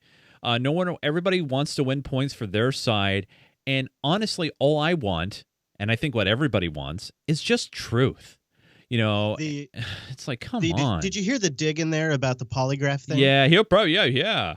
Yeah, did you catch the part of the testimony where they talk about him? So there's this, I think it was Ohio, I can't remember, I should have grabbed the clip of it now that I think about it, but there's a senator, might have been Idaho, I apologize, I didn't plan on talking about this, but he's been following this polygraph thing now for 3 hearings or so. I've been watching him ask the different people involved different questions about this polygraph situation. And Peter Strzok had a polygraph where he was, I forget the exact term they use, but it's like out of bounds. It's not like a full fail, but you had some anomalous readings that we would consider a fail, but you're a really important person. So what we do is we say you're out of bounds, but you can take another polygraph, and if you pass that one, you'll be okay.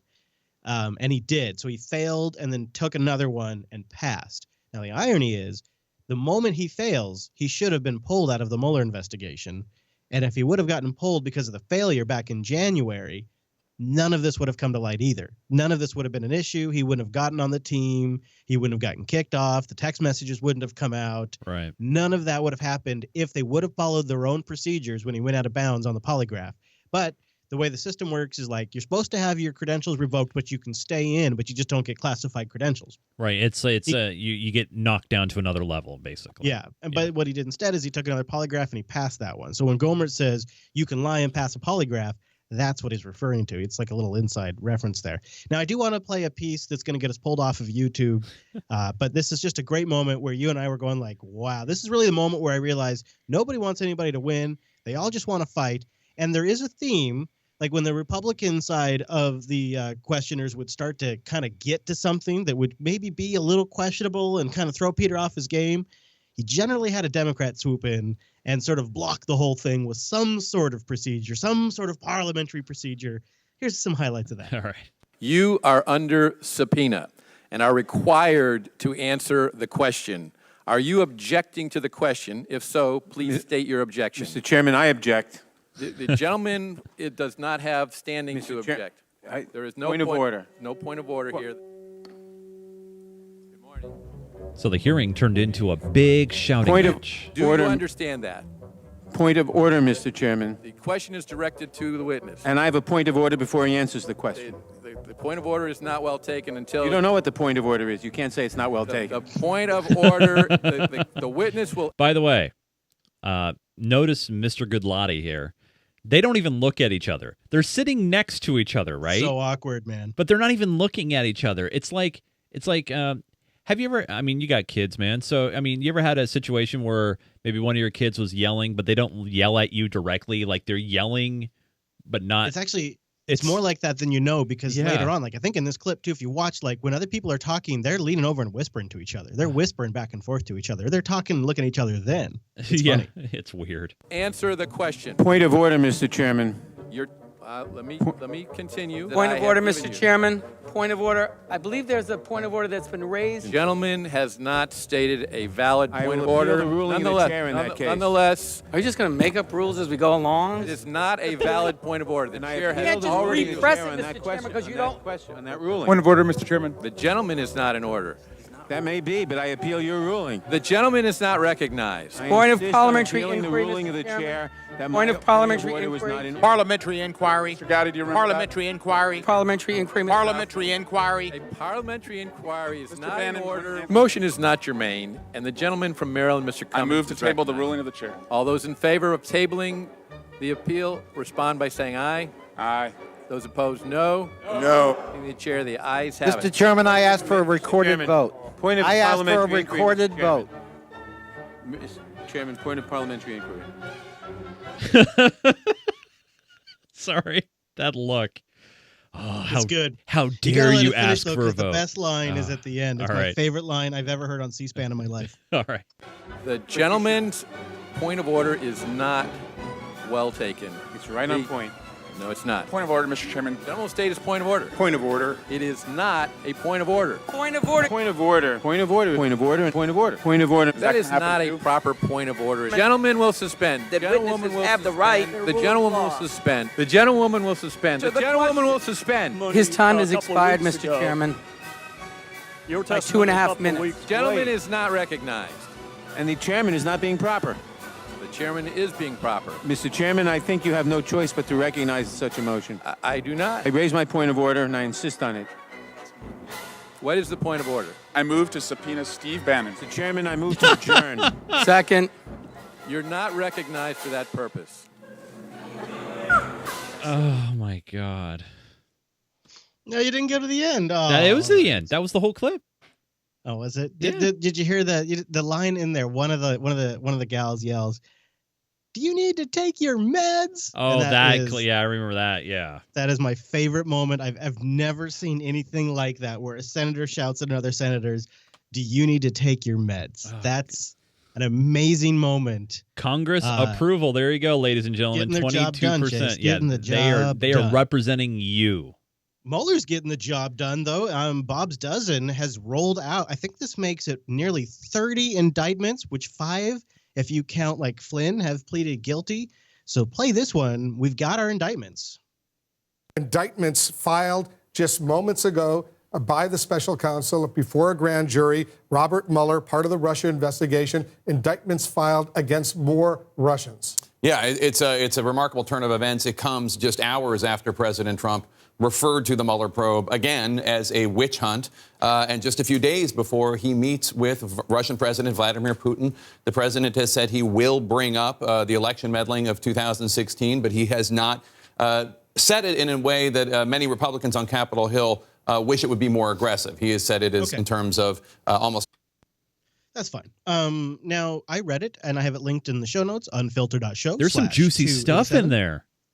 Yeah, it is pretty good. It really, there is your good buddy. My friend. Michael Hayden, the former NSA director who turned off the surveillance during 9/11, then turned it back on afterwards. He made an observation that I agree with, and that is there's a lot of good forensic details in there. What that means is like a level of detail that we haven't gotten before. Now, I will say this, though. If you read Chase's other really great buddy, Devin Nunes. Yeah, good guy. If you read his report, which we've linked to many times, it is all in there. And Nunes he's fired up. He feels like this is a one-sided indictment. He wants more indictments. Nunes wants more indictments. Yeah, play this one. Yeah, he sure does. Page after page of that. And actually, there's more in this report than what's in the indictment. Okay? And this is what's very frustrating. So it's great that they indicted Russians. Yes, they did bad things. I mean, they're always up to bad things. We know that. They have very sophisticated intelligence capabilities in Russia. And they're constantly attacking the United States and our allies. However, in the indictment, they leave out some really important people that they also went after. So the indictment plays like they're only going after the Democrats, when Bob Mueller and all his investigators and his lawyers know for a fact that they also targeted Republicans. Why is that not in the indictment? It makes the indictment look ridiculous. Okay. So I'm not saying they shouldn't be indicted. The I'm just saying that were targeting both Democrats and Republicans. Yeah. And they know that. It's in our report. So why doesn't Department of Justice allow this to be declassified so the American public can see this? The other thing is that what do you suppose he's getting to here? What is he getting at here? I really don't know, because it's like, okay, I mean, all they're doing. I think he's trying to make the case that these are very political. They're going to get to in the clip there about how there's very, Oh, actually, I don't know if you still have it loaded. You might actually just let it play. Yeah, let it play. Well, all right. People are never going to see justice, right? I mean, we don't have jurisdiction over these people. They're not going to come to the U.S., and so they really won't actually be held accountable. Right. They're intelligence officers, so they're not going to be held accountable. It doesn't. Oh, Devin, just stop, man. Doesn't mean though that we shouldn't. Dude, I know it's true, but like that doesn't help make his point to me. It's like taking jabs here and there. Like, come on, talk about what. Here's what his point is. His point is this is politically framed. They didn't indict anybody for going after. They did try to go after the RNC. They did try to do that. But they didn't indict anybody for that. And the people they did indict are never going to see the inside of a courtroom. They're it's 11 intelligence officers, and the other guy is connected to it. So it's the 12 in total, maybe the one guy out of the 12, but they're never, ever going to go to a court. They're never going to go inside a U.S. jail cell. Right. And so you have sort of this easy, super clean, put a bow on it indictment, but it doesn't really cover anything super new here. And I think I want to just take a moment, and I want to just remind everybody that, at least in my opinion, there's two very different things between screwing around with the election in some way by buying Facebook ads, by maybe trying to connect with somebody on Trump's team. Those are two different things. Trying to connect to somebody on Trump's team, collusion, and trying to buy Facebook ads or influence the election through public perception, like maybe by releasing emails. Those are two different things. So if I'm not clear, I'm not saying this very clear, but what I'm trying to say is there's a difference between collusion and influence. And there could be a world where it is very, very, very, very likely that there was influence, because there's probably a long history of influence, just like Mexico and Canada and China and India at different levels try to influence the U.S. election, and different countries are probably being more aggressive or less aggressive about it. But there's a big difference between that and direct collusion between somebody in Trump's campaign and the Russians, or particularly Trump.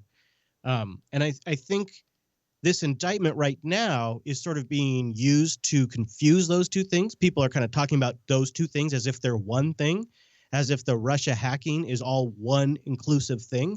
But the Russia hacking and collusion are two separate issues. Absolutely. Yes, 100%. Yeah, they're separate things and separate. I wouldn't call it necessarily separate investigations per se, but, everything is being looked at, And so maybe that's what's leading to the confusion is that. And that's where I think, Devin, I understand, his agenda here, but he also got to look at the full picture of this. And that's where it's like, we only heard about one side of it. But then again, Mr. Nunes, you also didn't interview key people from the Republican side during your investigation on the House panel, right? So it's like you can criticize on one end, but on the other end, you do things to protect your side too. Yeah. I mean, that's his. Yeah, I mean, sure, that's his team, that's his tribe. Right. Exactly. Right. Yeah. So I mean, to hear him criticize one thing while he's alone been doing it himself it's like the insult to me is a little bit like come on, man. It would have been. I think there's an opportunity lost here. Yeah. So remember, he's pretty close to the source material. He's had hands on all this stuff. And it would have been a much different discussion after the indictment was released if there was Russians named in there for going after the RNC too. It would have been, I think it would have been a very good thing politically for everyone. It would have dialed down the rhetoric and the temperature of this to something that affected both parties, that everyone suffered from. Right. That affected everyone, because it did. The only difference is that they were just less successful. And it's just I just think I reframe this in my mind. If they could have, with all the investigation they've been doing, if they could have also included that stuff, right, it would have been I think it would have been a really good thing for the country. And I think that might be where he's coming from. He just may be too close to the sun to fully articulate it. No, I think you articulated that very well. I mean, I agree with that. All of that comes out right before Trump's summit, which is amazing. How great was that? Like, that is the Friday news dump play. That wasn't. That was a Bob power play right there. Is what that was. That was Bob just reminding Trump of the enormous amount of power that he has. I'm going to add a little bit more to that. I think it's more than Bob. I think there's a little Rob in there because Rob didn't have to. I can see it. Yeah, I mean, Rob didn't have to step up to the podium. Yeah, Bob and Rob. Bob and Rob. Rob didn't have to do Bob. I'm sorry. Damn it, you did that. Rob got up on the podium. Rob, and yes, laid it all out yeah, there. Rob, and he was trying to be like very stringent because he's been fighting a little battle on his own where people have talked about, oh, hey, let's get him impeached, let's get him out of there, and some has speculated, hey, let's get him out of there because he's the only one that could legally get rid of the special counsel and get rid of Bob. But that being said, seeing Rob up there and just he was laying it all out there on Friday. Looking good too. He's looking bold. Well, I think he's been taking a lot of flack. He did the testimony and testifying and all that stuff, and he got to a point where he's like, you know what, I'm here to do my job. And I mean, he's Republican. Bob's Republican. There are other members on the team that are also Republican. And he's trying to make sure it's not a partisan situation, and he's trying to just come out there from a legal, straight perspective. And I did respect that a bit. I think it played well. Yeah, I think it did. I have I just added a clip. Okay. It's 3A of. We could just play a couple of moments of Rod up there. Rob and Rod. It's Rod and Rob. Yeah. Here's Rob and Rod. Yeah. Today, a grand jury in the District of Columbia returned an indictment presented by the Special Counsel's Office. The indictment charges 12 Russian military officers by name for conspiring to interfere with the 2016 presidential election. 11 of the defendants are charged with conspiring to hack into computers, steal documents, and release those documents with the intent to interfere in the election. One of those defendants and a 12th Russian military officer are charged with conspiring to infiltrate computers of organizations involved in administering elections, including state boards of election, secretaries of state, and companies that supply software used to administer elections. Now, by the way, this is where I think, Devin missed the whole Republican side of it. The states, and, that was in the court documents and everything. I believe more than half of the states were Republican states that were targeted. Yeah. And so to say it was all Democratic, no. I mean, there were swing states targeted. There were red states targeted, blue states targeted. He could have went down that route. And this, by the way, going into this speech, the president was briefed by Rod. Rod briefed him and told him what was going to come down and what was going to happen. So yeah. I think we're going with Rob now, though. But yeah, Rob. and Rob. Bob, sorry. So the other thing about this is, so not only was Trump briefed about it, but I think when you listen to when he and I don't know, maybe we should keep playing a little bit more. Okay. I think what he's saying here. In fact, if you could back it up like 10 seconds and then play it back, and then we'll continue on, because I want to talk specifically what he's saying here. I think is really important, because what he's talking about really, I think, is releasing stuff via WikiLeaks. So let's play this back and see if I'm interpreting this right. All right. In administering elections, including state boards of election. You might have to go back a little further. A little further? All right. Yeah, it sounds like it. Are charged with conspiring to infiltrate computers here we go. Organizations involved in administering elections, including state boards of election, secretaries of state, and companies that supply software used to administer elections. That wasn't it. Oh, okay. I think it was earlier, but it sounded like. So it sounds like in here, in the indictment, they don't call out WikiLeaks directly. When you read the indictment, they don't actually say the name WikiLeaks, but they talk about releasing information. And so it's got to be WikiLeaks. Play a little more, I guess. Sure. According to the allegations in the indictment, the defendants worked for 2 units of the main intelligence directorate of the Russian General Staff, known as the GRU. The units engaged in active cyber operations to interfere in the 2016 presidential election. There was one unit that engaged in active cyber operations by stealing information, and a different unit that was responsible for disseminating the stolen information. The defendants used 2 techniques to steal information. First, they used a scheme known as spear phishing, which involves sending misleading email messages and tricking the users into disclosing their passwords and security information. Podesta. Second, the defendants hacked into computer networks and installed malicious software. Kaspersky? No, I'm kidding.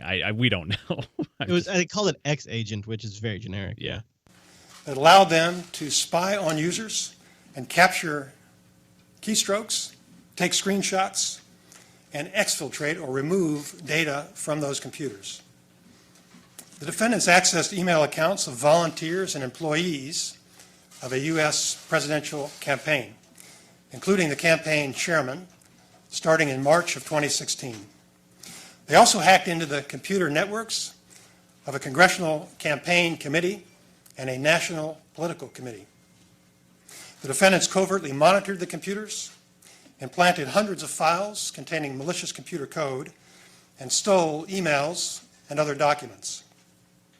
The conspirators created fictitious online personas, including DC Leaks and Guccifer 2.0, and they used those personas to release information, including thousands of stolen emails and other documents, beginning in June of 2016. The defendants falsely claimed that DC Leaks was a group of American hackers and that Guccifer 2.0 was a lone Romanian hacker. In fact, both were created and controlled by the Russian GRU. Wow. Yeah. So the timeline that he lays out there is that, and this checks out, right, as we know, is Podesta gets phished in March of 2016. Yep. Now the phishing, the problem, I really wish it was something more sophisticated than a phishing attack, because then it would just be so much more believable. The other element is Bill Binney, or I forget his last name, the former NSA leaker, or I guess whistleblower. he and a group of other people did a study that looked at the timestamps and the data sizes and argued that it was more of a USB 2.0 copy speed than it was anything that was captured over the network. We've linked to that in the past. But that aside, the one thing that I still have trouble with is the basic timeline where it all starts. It's just the one simple thing is Podesta gets fished in March of 2016, but Trump doesn't win the party nomination until July 19th of 2016. In fact, there was still a bunch of other clowns in the race. Well, when did Trump officially like kind of lean and nod in and say, "Yeah, I'm going to run"? I don't know the date, but I did look this up last week. And if you go by, and I have three different timelines linked in the show notes, so you guys can check this out. The first time that the DNC is there was a suspected attempted attack when the first time the FBI contacted them is back in 2014 or 2015. Which would have been well before Trump announced, I think in 2014, well before he announced his intent to even run. I mean, the one timeline's it's what it is. Yeah, it's just what it is. There is one thing though that we did know even before Trump was putting his hat into the ring, and that was Hillary was making a run again. And we also know that Mr. Putin did not like Hillary very much. And obviously, but I think the one person where I feel like part of this is a snub against Julian Assange because we're not giving Assange enough credit. He hates the Clintons. He hated Hillary. That's true. And on June 12th, he had an interview on British television where he says they had obtained a batch of emails that they were going to be releasing. Now, again, that's before Trump wins the general. Or the primary? Or you mean the overall election? You mean? I guess the primary. Yeah, primary. I'm sorry, the primary. It's before he was the candidate for the party. Right. So before Trump was the Republican nominee, Assange was on television talking about. So maybe Putin had a time machine, and maybe Assange also had a time machine, or maybe Russia's always just meddling, and Assange hates Hillary. And if you recall, what they exposed wasn't really anything other than corruption at the DNC and the ass screwing that they were giving Bernie Sanders. They were really, colluding against Bernie Sanders. The top echelon, like Debbie, had to resign. They showed that they funneled a ton of money for people that were donating to Hillary to a very few special candidates and superdelegates, and that they showed they were buying off superdelegates. Yeah. But they didn't really show much else than that. And I'm not saying that John Podesta wasn't fished by the Russians, because it's entirely possible. It would make sense. I could see why they would want to do that. I think it's still worth considering that a phishing attack could have simply been, well, I think I don't remember too much how we speculated it, but I also thought that maybe, a wide net was cast, right? It was, yeah. And John Podesta just so happened to be the guy that didn't know about internet think about security. It was targeted to a degree. I think that's a fair assessment to make. It must have been targeted to a degree, but maybe targeted to just Democratic top party people. Who knows? Some RNC officials were also targeted, though. Yeah, that's true.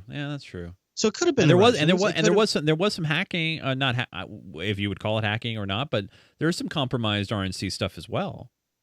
Yeah, or attempts, I should say. I guess what I go back to though is I still haven't seen any conclusive link between WikiLeaks and Russia, and there's nothing concrete that ties Guccifer to the Russian government other than they say so. Right. There's nothing in the indictment that they present no evidence. Well, to be fair, we're only going to get the speech per se, but if it ever went to trial, we can I'm watch just saying that those are things that still seems really tidy and really easy. Sure. And it seems also possible. I'm not saying that's not possible. I'm just saying it seems really tidy, and maybe I'd like more information. But they did get a chance to talk about all of this at the big Helsinki summit. That's right. Do you want to play this breakdown of we can go just a little bit into it? Yeah, absolutely. It began with a handshake. A quick photo opportunity, President Trump with a grin, President Putin stone-faced. And then it was down to business. Great to be with you. After the cameras left the room, it was just the two men and their translators, an unprecedented 2-hour off-the-record meeting. They emerged together, the President of the United States standing side by side with the President of Russia, addressing the world, and pointed questions about Russia's interference in America's election. Do you hold Russia at all accountable for anything in particular? Yes, I do. I hold both countries responsible. I think that the United States has been foolish. I think we've all been foolish, and I think we're all to blame. There was no collusion at all. Those comments coming on the heels of last week's grand jury indictment of 12 Russian intelligence officers for their alleged roles in committing cyber crimes to interfere in the 2016 elections. The indictment charge. All right. See, that again is not collusion. That's influencing, right? Right. That's so you see how he just blurred the lines there. See, Trump's talking about collusion, and they're talking about what people like to call meddling. Those are two different topics. The indictment is talking about meddling. Two different actions. Yeah, I mean, totally. Yeah. So, but the presenter here is blurring the lines between the two. He's because Trump is clearly talking about collusion, not about the meddling. So I'm just pointing that out. Yeah, Like, I mean, yeah, totally. He's getting called out for something that he's not talking about. Right. No, I agree. I mean, it's you can't exchange those two different things. You got to kind of separate them out, because when you're starting clouding those two different words, then it just kind of all gets mushed in together, and that's not. Here's really why I think the that right thing matters to do. too, because meddling represents a new type of attempt to insert influence that probably is an extension of an ongoing campaign. And if it's true, there is a big silver lining here for all of us, and that is now the American public is very aware of it. And there is now a high political cost to Russia. And the message has now been sent that we're no longer going to ignore it, and that the public is angry about this. Now, I guess it's possible that they weren't trying to meddle in the election, but we've seen the ads they tried to buy. It would seem negligent if they didn't try to influence the election. But we as a public need to be aware of the ways that different countries attempt to do that. And so there is actually a silver lining to all of this if we could stop blurring the lines between collusion and meddling, because there is a good message for the public to be aware, because it puts political pressure on Russia to knock it the hell off if all of a sudden the rather ignorant American public becomes hyper aware of something they're trying to do. Like, that's a good thing because it prevents Russia from doing it more. But we need to be clear about what we're talking about. Continue on, sir. Yeah, well, I was going to add one thing is I could see a potential blurring between the two if, for example, if there was, and this is where the collusion part would be, coordination, right, between one campaign or one group of people and Russia to influence. So I can see where there could be a potential blurring. But it's not to say that there was a collusion to influence or to attempt to. Really but I need to could make see that WikiLeaks connection pretty concrete too, because right. Assange is he's a well-known activist who goes back and does this. We just actually linked to a WikiLeaks article today in the show notes that talks about the CIA influencing elections in another country. It's something we are meddling in other elections right now. And WikiLeaks just published an article about it. Like, they're still doing it. They're still out there. Yeah. And this is something they've been known for doing. So I think you'd have to really, really prove that concrete connection. And the thing is there's so much motivation on the federal government's part to really smear his character. He's a rapist. He's a traitor. And now this just makes him a Russian operative as well. So, it really makes Assange part of the villain in the story. And that is also super tidy. That's why I get a little skeptical about it. And I would just like to see more proof of that link. Sure. And as Guccifer as well. We can actually probably stop this part. Actually, okay. Well, I don't know if you already No, I'm still on it, but I mean, it's your Why call. don't we play it to the quote unquote most controversial moment of the night? All right. Is 12 Russian military officers by name for conspiring to interfere with the 2016 presidential election.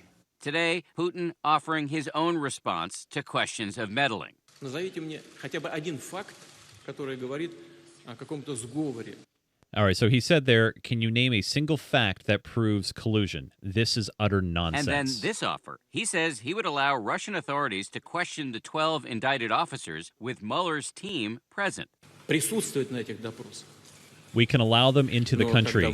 They will be present at But questionings. he added a condition. Russia must then be allowed to interrogate American intelligence agents. President Trump sounded enthusiastic at the prospect. What he did is an incredible offer. He offered to have the people working on the case come and work with their investigators with respect to the 12 people. I think that's an incredible offer. Okay, thank you. But here was the moment that truly ignited the firestorm today, when President Trump appeared to throw America's intelligence community under the bus. Would you now, with the whole world watching, tell President Putin, would you denounce what happened in 2016, and would you warn him to never do it again? My people came to me, Dan Coates came to me, and some others. They said they think it's Russia. I have President Putin. He just said it's not Russia. I will say this. I don't see any reason why it would be. So I have great confidence. Oh, my goodness. Oy. So that was that got people really upset. We'll cover the reaction in a minute. I want to actually stay focused on the substance for a bit if we can. There was a question directed right at Vlad about interfering with the 2016 election. Why don't we give that some room to play? Because I think, Mr. President, you tweeted this morning that it's U.S. foolishness, stupidity, and the Mueller probe that is responsible for the decline in U.S. relations with Russia. Do you hold Russia at all accountable for anything in particular? And if so, what would you consider them that they are responsible for? Yes, I do. I hold both countries responsible. I think that the United States has been foolish. I have a question here, and I'll rewind it back so we can hear the full No, you can answer. keep it going. No, we know what he says. Okay. Why is it when the question was directed about Russia, specifically, that the first thing he did was us, and then started talking crap about us? Now, I'm not saying that to say, well, he should just be only talking crap about Russia, or anything like that. But that was the first thing he did. And this is something I think he should work on, because I think what this is his technique is he's flipping the question around, and he's and what people often label this as, he's creating a moral equivalency between us and a brutal regime. But what he's doing is he's trying to say, like, what? You're so perfect, your shit doesn't stink, and he's trying to turn it around a little bit, because he's in an awkward situation where the guy's standing right next to him. Yeah. Right? And he's trying to make this thing a success. That's the awkward dance he's doing with Kim too, is like he's got to be firm and he's got to make people at home happy, but at the same time he wants to make a deal and he doesn't want to piss the person off because, they got huge egos. I think one thing that Trump is good at is intuitively navigating people that have larger than life narcissistic personalities. I think he's got an intuitive sense of how to navigate those people. And so, to a fault, he's playing a word game here that comes across like he's slamming the United States when he's trying to build a moral equivalency, so then that way what he says isn't super offensive to his guest. You know what? I can buy that. I will buy that. All been foolish. We should have had this. Let me back it that up. They are responsible for. Yes, I do. I hold both countries responsible. I think that the United States has been foolish. I think we've all been foolish. We should have had this dialogue a long time ago, a long time, frankly, before I got to office.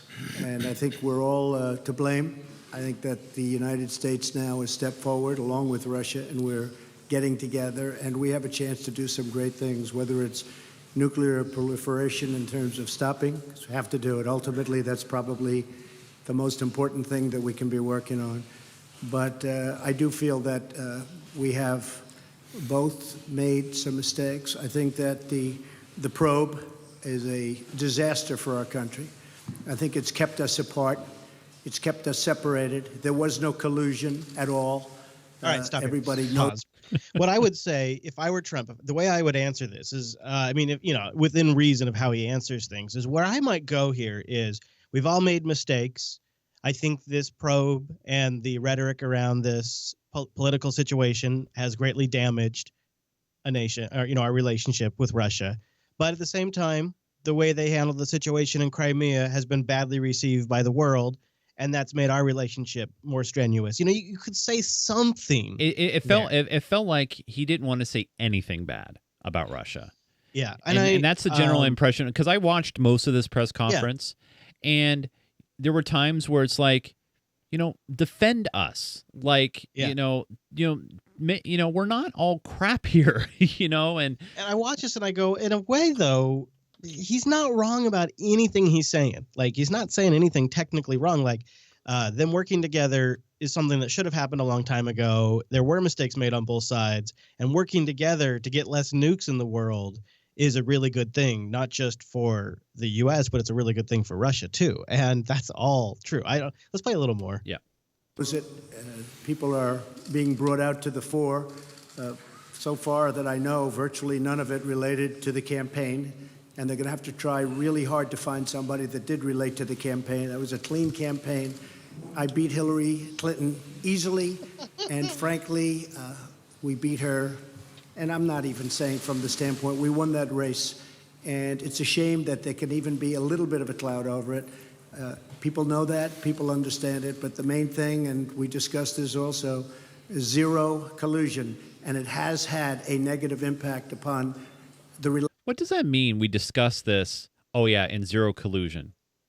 What I mean? Yeah, I know he's just rambling. I mean, the point he's trying to make is that it's affecting the relationship, but it's a shaggy dog story to get there. Right.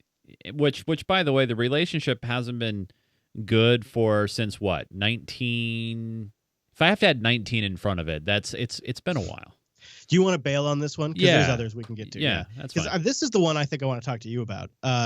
Play this one. They asked Putin about the P-tape, and I wasn't super convinced by his answer. He he makes the point, what I think he's trying to say is Donald Trump didn't matter enough to me to even know he was in the country. But that doesn't really answer the question. Take a listen. Right, yeah. The compromising material. Yeah, I did heard these rumors that we allegedly collected compromising material on Mr. Trump when he was visiting Moscow. Well, distinguished colleague, let me tell you this. When President Trump visited Moscow back then, I didn't even know that he was in Moscow. I treat President Trump with utmost respect. But back then, when he was a private individual, a businessman, nobody informed me that he was in Moscow. Well, let's take St. Petersburg Economic Forum, for instance. There were over 500 American businessmen, the high-ranking, the high-level ones. I don't even remember the last names of each and every one of them. Well, do you think that we try to collect compromising material on each and every single one of them? Well, it's difficult to imagine another nonsense of a bigger scale than this. We didn't collect on everybody, just a few. He's essentially saying there, because he says, with all due respect to Mr. Trump, I didn't give a shit that he was in the country. He was a B-level celebrity. I don't even track when Clooney's in the country. But he didn't say no. Right. He didn't say right. Maybe the FSB was just always monitoring these kinds of things in that hotel because they watch everyone in that hotel. Like, that's possible. Yeah. But I don't think there's Trump says there at the end, if there was a tape, it would be out already. Yeah, I'll play it because there's only a few seconds left. All right. Well, please just disregard these issues and don't think about this anymore again. Oh, and don't think about this anymore again? That's the part that makes him sound guilty. It's like, all right, I answered your question. Don't ask it again. Like, oh, God. All right. Let me back it up a little seconds. I don't want to cut off the president. Imagine another nonsense of a bigger scale than this. Well, please just disregard these issues and don't think about this anymore again. And I have to say, if they had it, it would have been out long ago. And if anybody watched... Oh, cut off there. Sorry. There you go. That's okay. Yeah. So there was a moment that I really appreciated. Of course, it was a Russian journalist that asked the question, but a Russian journalist asked Putin about Trump's recent tough talk about the Nord 2 natural gas pipeline. Super quick recap. Germany has this long-standing agreement to buy natural gas from Russia. It came up right before the NATO summit. Trump's like, hey, here we are protecting your asses. Meanwhile, you're subsidizing Russia's economy and you're not helping us at all here. We want to sell you nat gas. And then it comes out, according to Trump, that in private conversations, Angela Merkel essentially said, look, dumbass, Your shit's across the ocean, and his stuff I can get from a pipe over land. Which one do you think I'm going to do? Right. Yeah. That is a way more guaranteed. I know you've got boats, but this isn't widely reported, but it happened. In their little 2-hour conversation, Putin assured the president that things would be okay. We'll get to that perhaps, but I essentially it's in this clip that Putin says, yeah, things will probably be okay. We could probably work something out. Maybe there's some room here to work things out. But the way they dance around the topic is kind of interesting, because what I think it shows you is their real relationship. Putin and Trump's real relationship, I think, kind of comes up in here. So play clip number 7 here, Mr. Chase. Sure. Sets of question each. First, the Russian journalist will ask the question. Please give your affiliation. Good afternoon. My name is Alexei Meshkov, Interfax Information Agency. I have a question to President Trump. During your recent European tour, you've mentioned that the implementation of the Nord Stream 2 gas pipeline makes Europe a hostage of Russia, and you suggested that you could free Europe from this by supplying American LNG. But this cold winter actually showed that the current mechanism of supply of fuel to Europe is quite viable. At the same time, as far as I know, US had to buy even Russian gas for Boston. I have a question. The implementation of your idea has a political tinge to it, or is it a practical one? Because there will be a gap formed in the supply and demand mechanism. And first, it's the consuming countries who will fall into this gap. And the second question, before the meeting with President Putin, you called him an adversary, a rival. And yet you expressed hope that you will be able to bring this relationship to a new level. Did you manage to do this? Actually, I called him a competitor, and a good competitor he is. And I think the word competitor is a compliment. I think that we will be competing when you talk about the pipeline. I'm not sure necessarily that it's in the best interests of Germany or not, but that was a decision that they made. We'll be competing. As you know, the United States is now, or soon will be, but I think it actually is right now the largest in the oil and gas world. So we're going to be selling LNG, and we'll have to be competing with the pipeline. And I think we'll compete successfully, although there is a little advantage locationally. So I just wish them luck. I did. I discussed with Angela Merkel in pretty strong tones. But I also know where they're all coming from. And they have a very close source. So we'll see how that all works out. But we have lots of sources now, and the United States is much different than it was a number of years ago when we weren't able to extract what we can extract today. So today we're number one in the world at that, and I think we'll be out there competing very strongly. Thank you very much. If I may, I throw in some 2 cents. We talked to Mr. President, including this subject as well. We are aware of the stance of President Trump, and I think that we, as a major oil and gas power, and the United States is a major oil and gas power as well, we could work together on regulation of international markets, because neither of us is actually interested in the plummeting of the prices. And the consumers will suffer as well, and the consumers in the United States will suffer as well, and the shale gas production. He wants regulation, Chase. And they want to work together. And they want to be the ones running that regulation. Yeah. So this is a nat gas pipeline, not an oil pipeline. Just point of order on that. Point of order. Parliamentary order. No, point of order, Chris. Point of order. Yeah, sorry. And that is something we do have quite a bit of here in the States. So that is something we could be pretty competitive in. Yeah. Now, there was a classic Trump moment where he brings up the server, and that always gets people fired up.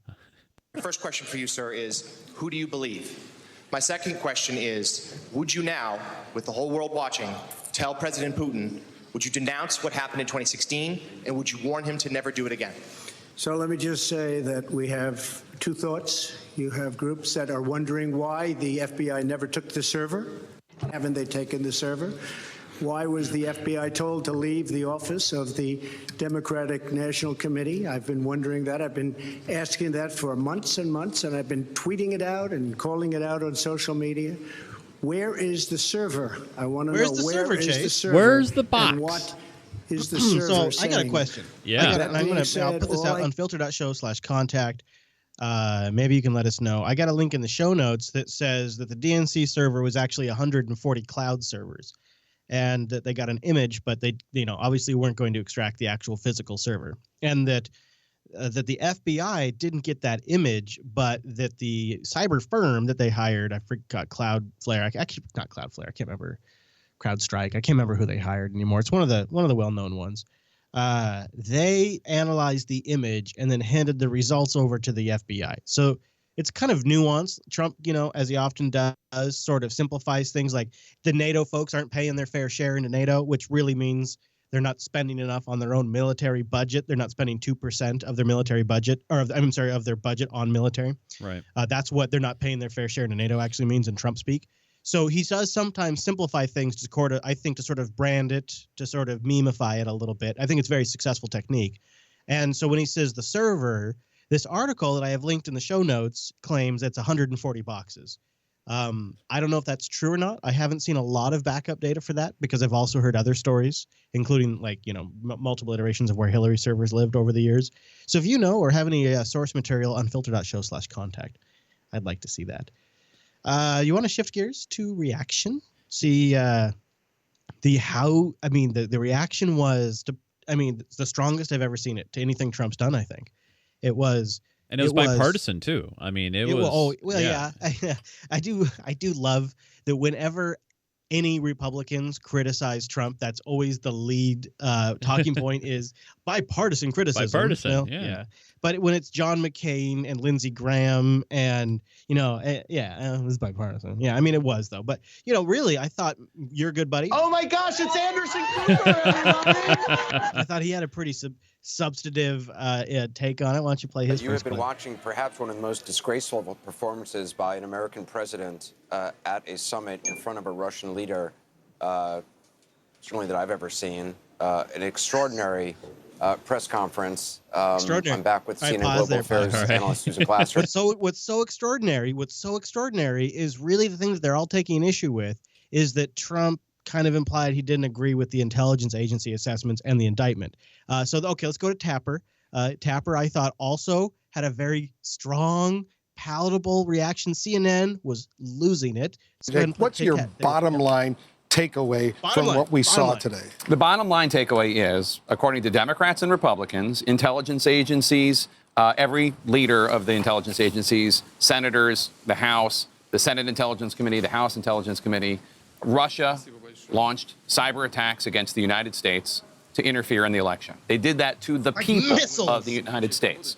And today, spearphished us. President Trump sided with Russia over not just the intelligence agencies of the United States, but also the people of the United States. He took a KGB officer, a known liar's word for it.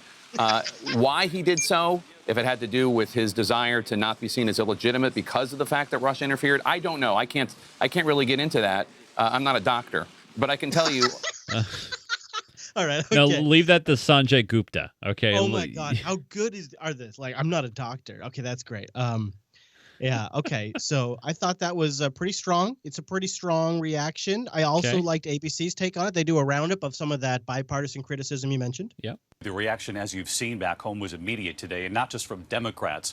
Of the 51 Republicans in the Senate tonight, we've now heard from more than 30 of them already. The list is growing. And on Fox News, many voices sounding alarm, too. ABC's chief White House correspondent Jonathan Karl with what they're saying tonight. The president's joint press conference was over for just a matter of minutes when fellow Republicans started pouncing. One of the first, Republican Senator Ben Sasse, releasing a statement saying, quote, "This is bizarre and flat out wrong." And then Senator Jeff Flake. It was shameful, and I never thought I'd see an American president throw the intelligence community under the bus like that. And even before the president left Helsinki, the Republican chairman of the Senate Foreign Relations Committee unloaded on him. The president's comments made us look as a nation more like a pushover. The top Democrat in the Senate went so far as to suggest that Putin must have something on Trump. Americans are scratching their head and saying, if that's not the explanation, that Putin has something on it, what is it? What the heck could it be? Weighing in from Arizona, Senator John McCain called the president's press conference a tragic mistake. And, quote, So I guess I want to recap. The great offense that happened here was that he said, we've both made mistakes, and some people say it's the Russians. I don't know if it is. Putin says it's not. And that is what all of this is referring to. Everything they just said about how we've made ourselves look weak in front of the Russians. It happened on foreign soil. Lester, there's a clip of Lester in the supporter sync where he gets so emotional about this, he starts to choke up. Lester starts to choke up at the end of the NBC nightly news because he's so verklempt over this tragedy that has happened. But when I watch the press conference, what I see is somebody who says things a little rough, a little inelegant, and likes to bang on his go-to topics when he's put in a hard spot. But when I look at the substantive things that have developed from this summit, if nothing else, let's really think about this for a second. If Donald Trump destroyed America's economy, crashed our country into the ground, but normalized relations with Russia, that is a gift to humanity. It's a big deal. Like, this is an important thing to happen here. And when we begin the conversation, we are giving Putin an opportunity to receive prestige on the world stage and bring Russia up out of the former Soviet Union and back onto the world stage. You heard him use the words in that press conference. We are a gas and oil power.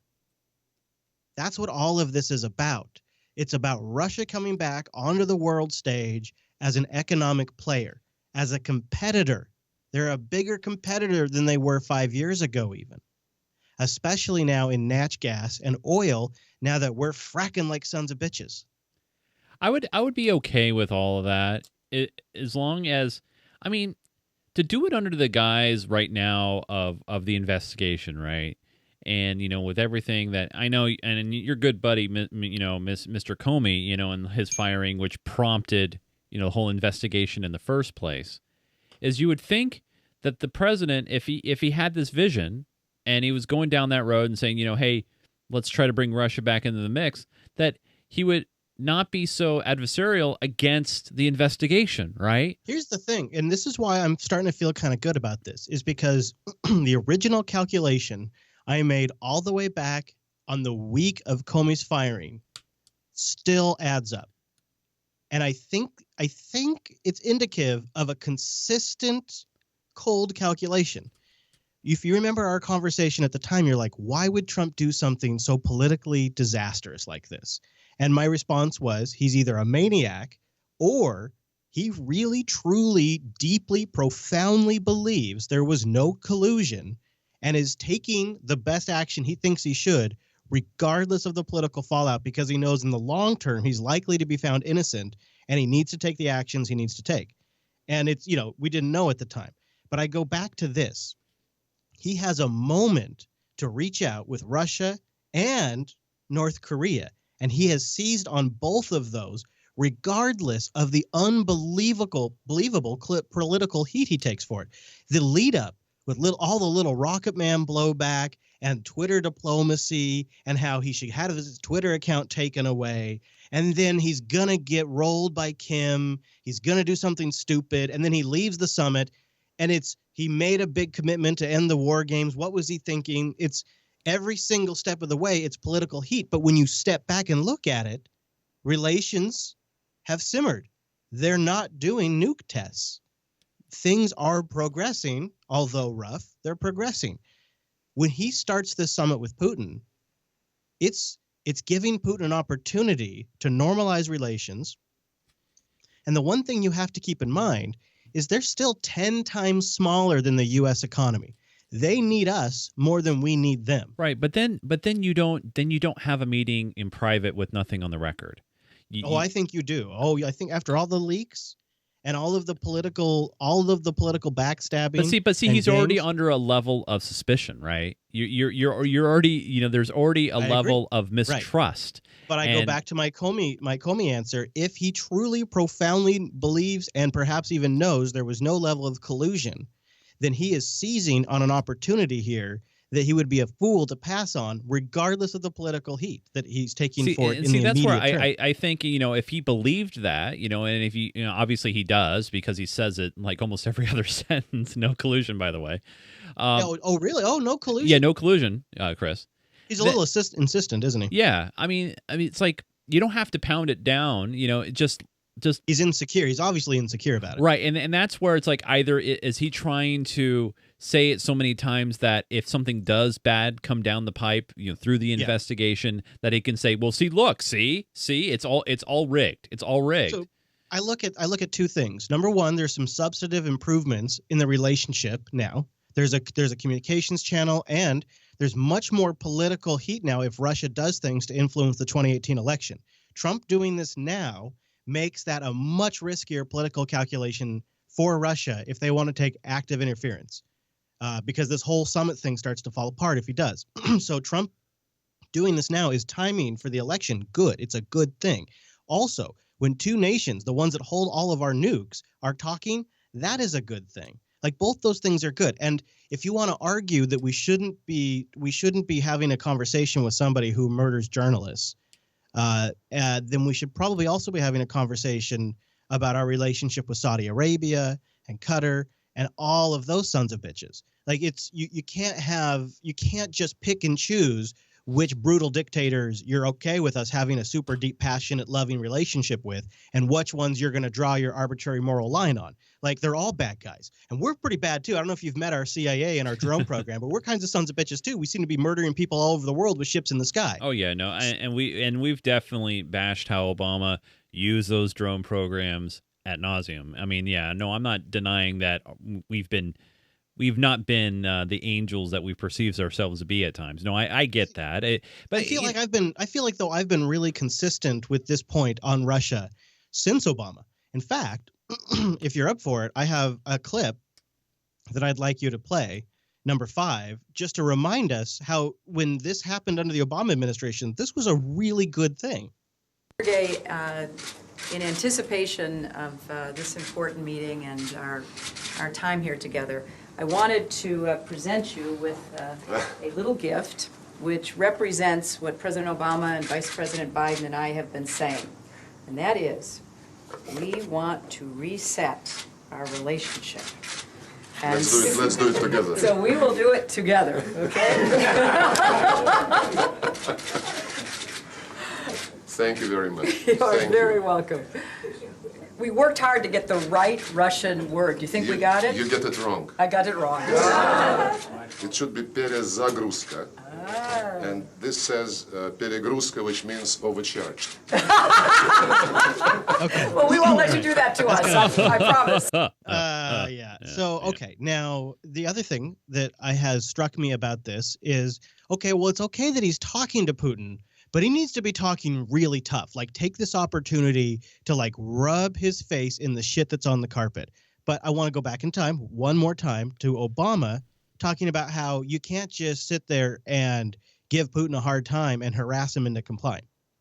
In early September, when I saw President Putin in China, I felt that the most effective way to ensure that that didn't happen was to talk to him directly and tell him to cut it out, and there were going to be some serious consequences if he didn't.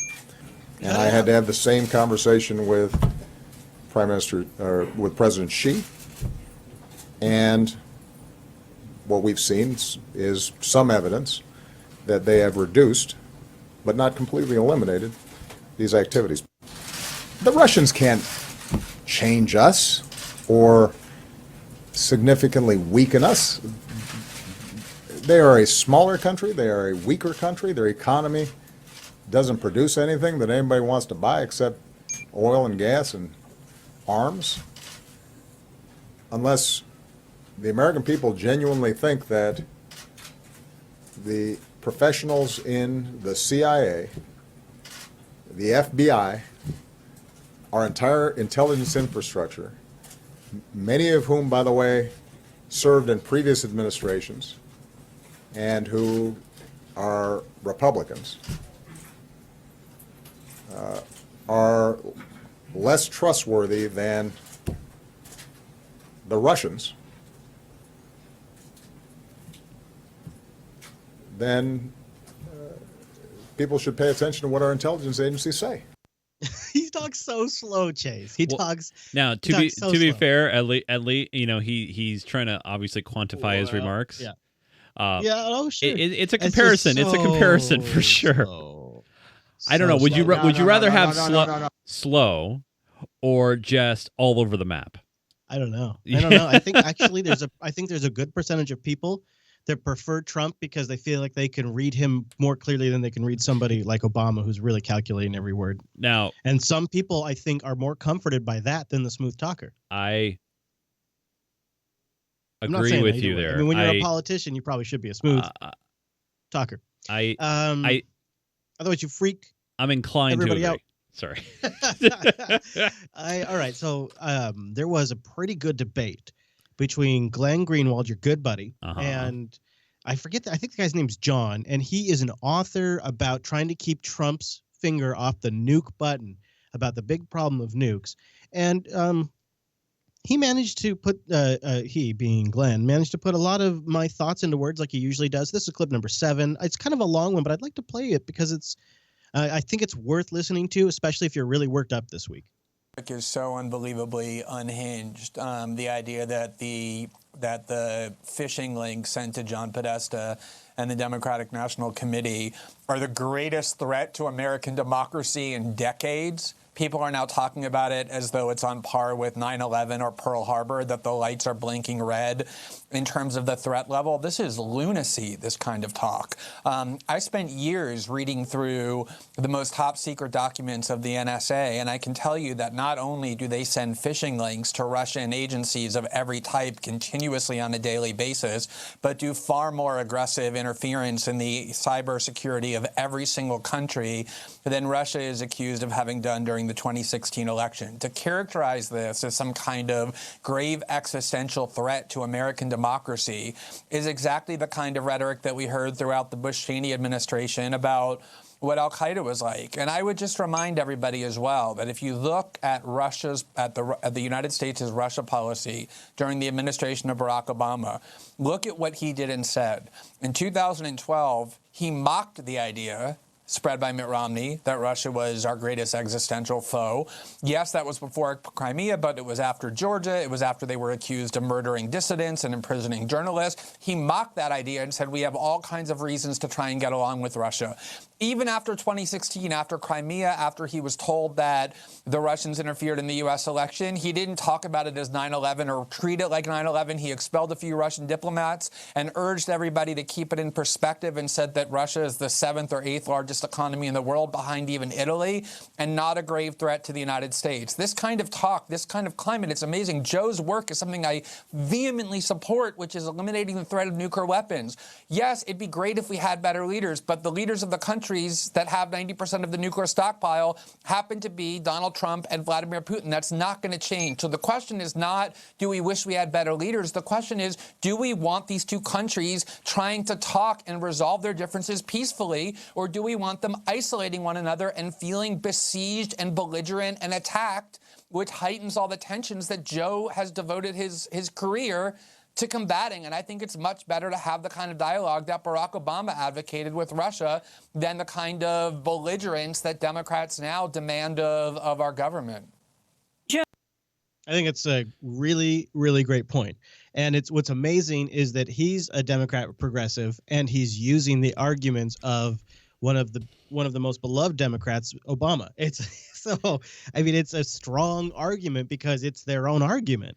Yeah, and that's where, I get incredibly pessimistic and lethargic when it comes to our political system currently and our process, just because of all the money involved. And, I genuinely, try to be altruistic and like, hey, why can't we all get along? I mean, different countries have different resources and different positives, and why can't we all work together on these things? I think it's nationalism. I think it's yeah. racism. Yeah. I think there is a bit of an inbred like tribalism. Tribalism is a factor here. It's tribalism. Russia is the other tribe. I really think that's part of it. And the indictment came down, and people use that as sort of this moment to sort of unleash all of this pent up anger and frustration. Yeah. And sort of confuse collusion and, I like to say influence, but they like to say meddling. I think influence is a more accurate description of what they tried to do. They tried to influence opinion. Meddling sounds, I don't know, it sounds more dramatic, I guess. Yeah. But I think Greenwald nailed it right there. I think this is a good thing to have them talking, and I mean, it's going to be a hell of a revelation if they can tie like Donnie Jr. to somebody connected close to Putin. Like if they can make a connection, and then then I might believe this stuff that they have dirt on Trump. I don't think so, though. I think Trump's motivations are more simpler and in our face. I don't think it's them holding a P-tape on him. I really think it's more he sees a good competitor in there, and he wants to try to get in with the EU, and by positioning and calling out that pipeline the way he did, he's bringing all of this to the forefront, and he's just putting it out there in front of everybody. And now they're just talking about it openly in a way that nobody was talking about this before. And I think that's actually a good thing too. And I think it shows you, that's the insight into the game he's playing right now. That's the real insight, because it's always about this stuff. It's always about the pipelines and selling huge weapons contracts and gas and oil contracts. It's always about that, dude. What do you always say? I always say it. Show me the money. And that's where it is right now. And for me, economics and capitalism and all that, when it's done above board and being honest, I'm down for that. And when you have this investigation ongoing right now, and you kind of do things that, I don't know, play against the investigation, if that makes any sense, like, some of the things that have been said and actions, and it's just like, if I was personally under investigation, I wouldn't go and talk with the place or country that I was under investigation about. But then he would be politically boxed in. He'd essentially be a lame duck because not necessarily. There's potentially a politically motivated investigation. But I think he would be missing an opportunity here. Well, but there's plenty of other things to do. It's not like everything hinges on this one thing, right? And it's one of those situations where you're also your own worst enemy, where you keep talking about it. You keep feeding into that media machine, it's going to keep going and keep spinning. And I don't know if that's intentional or not intentional, but it's like, well, you don't have to keep it going. There's plenty of things that are happening both here and abroad that could be taken care of and taken not necessarily advantage of, but to help the better good for our country. Well, this is just one of the exhausting defining qualities of the Trump administration is this chaos theory management style that is constantly looping in the media on the next hype. But is that good for us? Is that good for the country? This constant polarization, this constant, I mean, even in our own chat room, we have very passionate chatters on both sides of the coin. And on top of that, it seems to be spreading into other forms of discourse. So like technical communities are getting much more aggressive. Like it is affecting other aspects of online discourse, this polarization. It doesn't really seem to be happening here in real life. I'll give you a real life example of I've spent damn near almost a month and a half, 2 months in Texas in totality in the last couple of months. You like Texas? I've been down here a lot.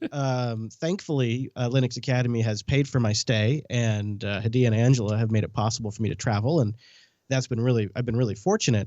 But I have not once in that entire time even gotten a hint of any individual either out on the street or here at Linux Academy of anyone's politics.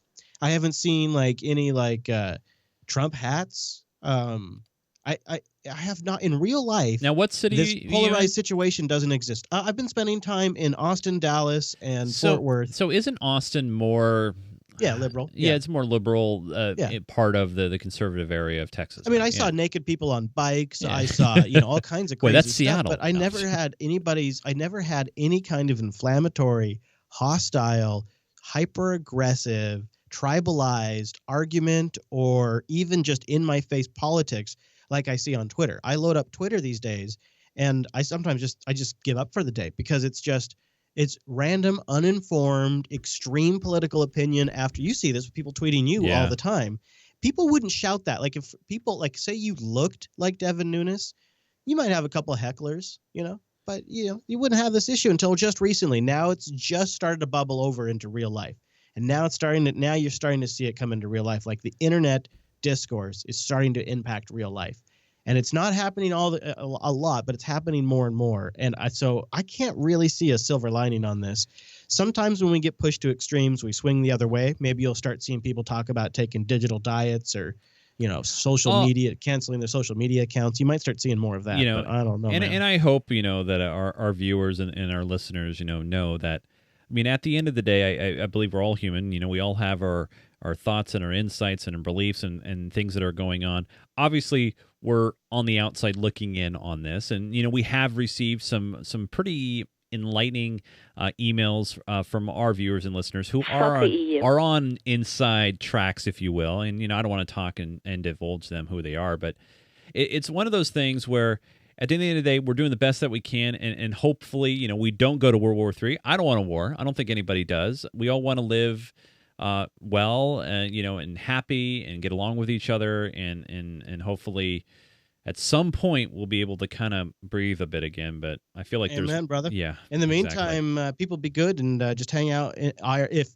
the internet's starting to bug you, go outside. Yeah. And no, it sounds like a really cliche thing to say, but it's actually true. works. Unless Yeah. it's 107 degrees out. No. Hey, what do you say we wrap up with the Russia stuff? We have some miscellaneous clips that people can find in the supporter sync if they want more. But I'm kind of done talking about Russia for the week. Well, I'd like to talk about our patrons. Yeah, absolutely. Over at patreon.com/unfilter is a place to go. But by the way, we also have to head to the SAC.